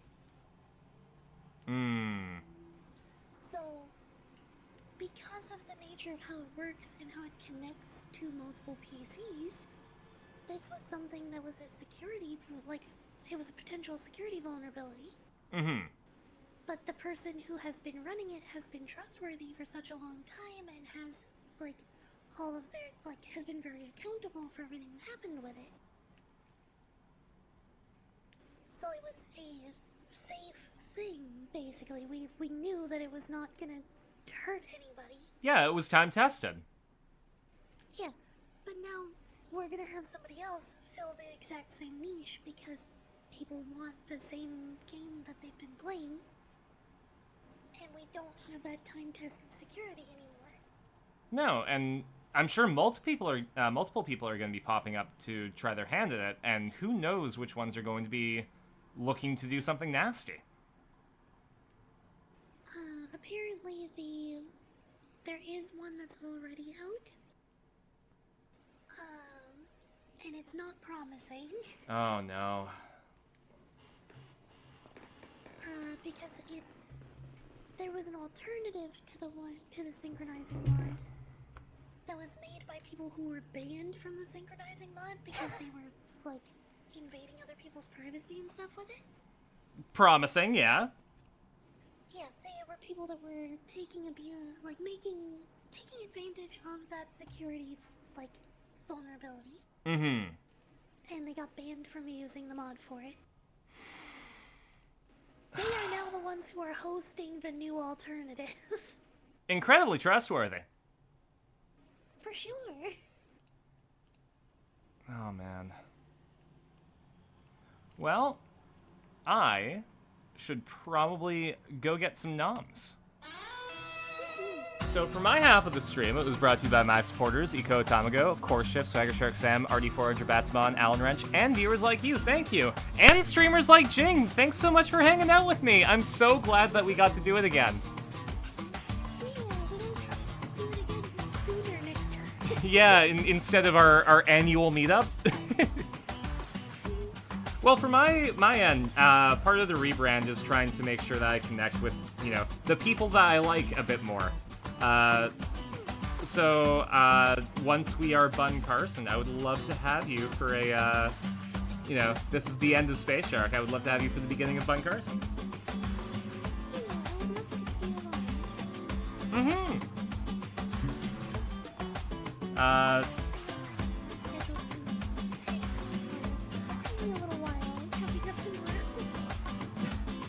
That's fair.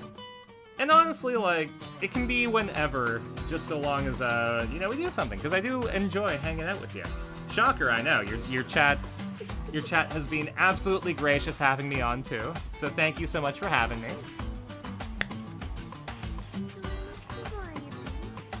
I'm going... It was specifically why I chose and viewers like you, thank you. I grew up on PBS. Like, I had plenty of choice. I had cable. But PBS just had good stuff like Zoom and Zaboomafoo, Cyber Chase.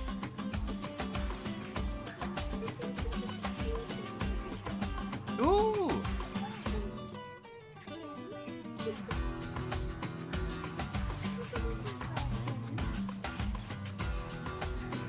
I'm gonna go send my viewers over to you. So even though we're live shark reaction, give Jing a big old shark attack. The last one, Saigo no shark attack. And I will catch you later. Bye!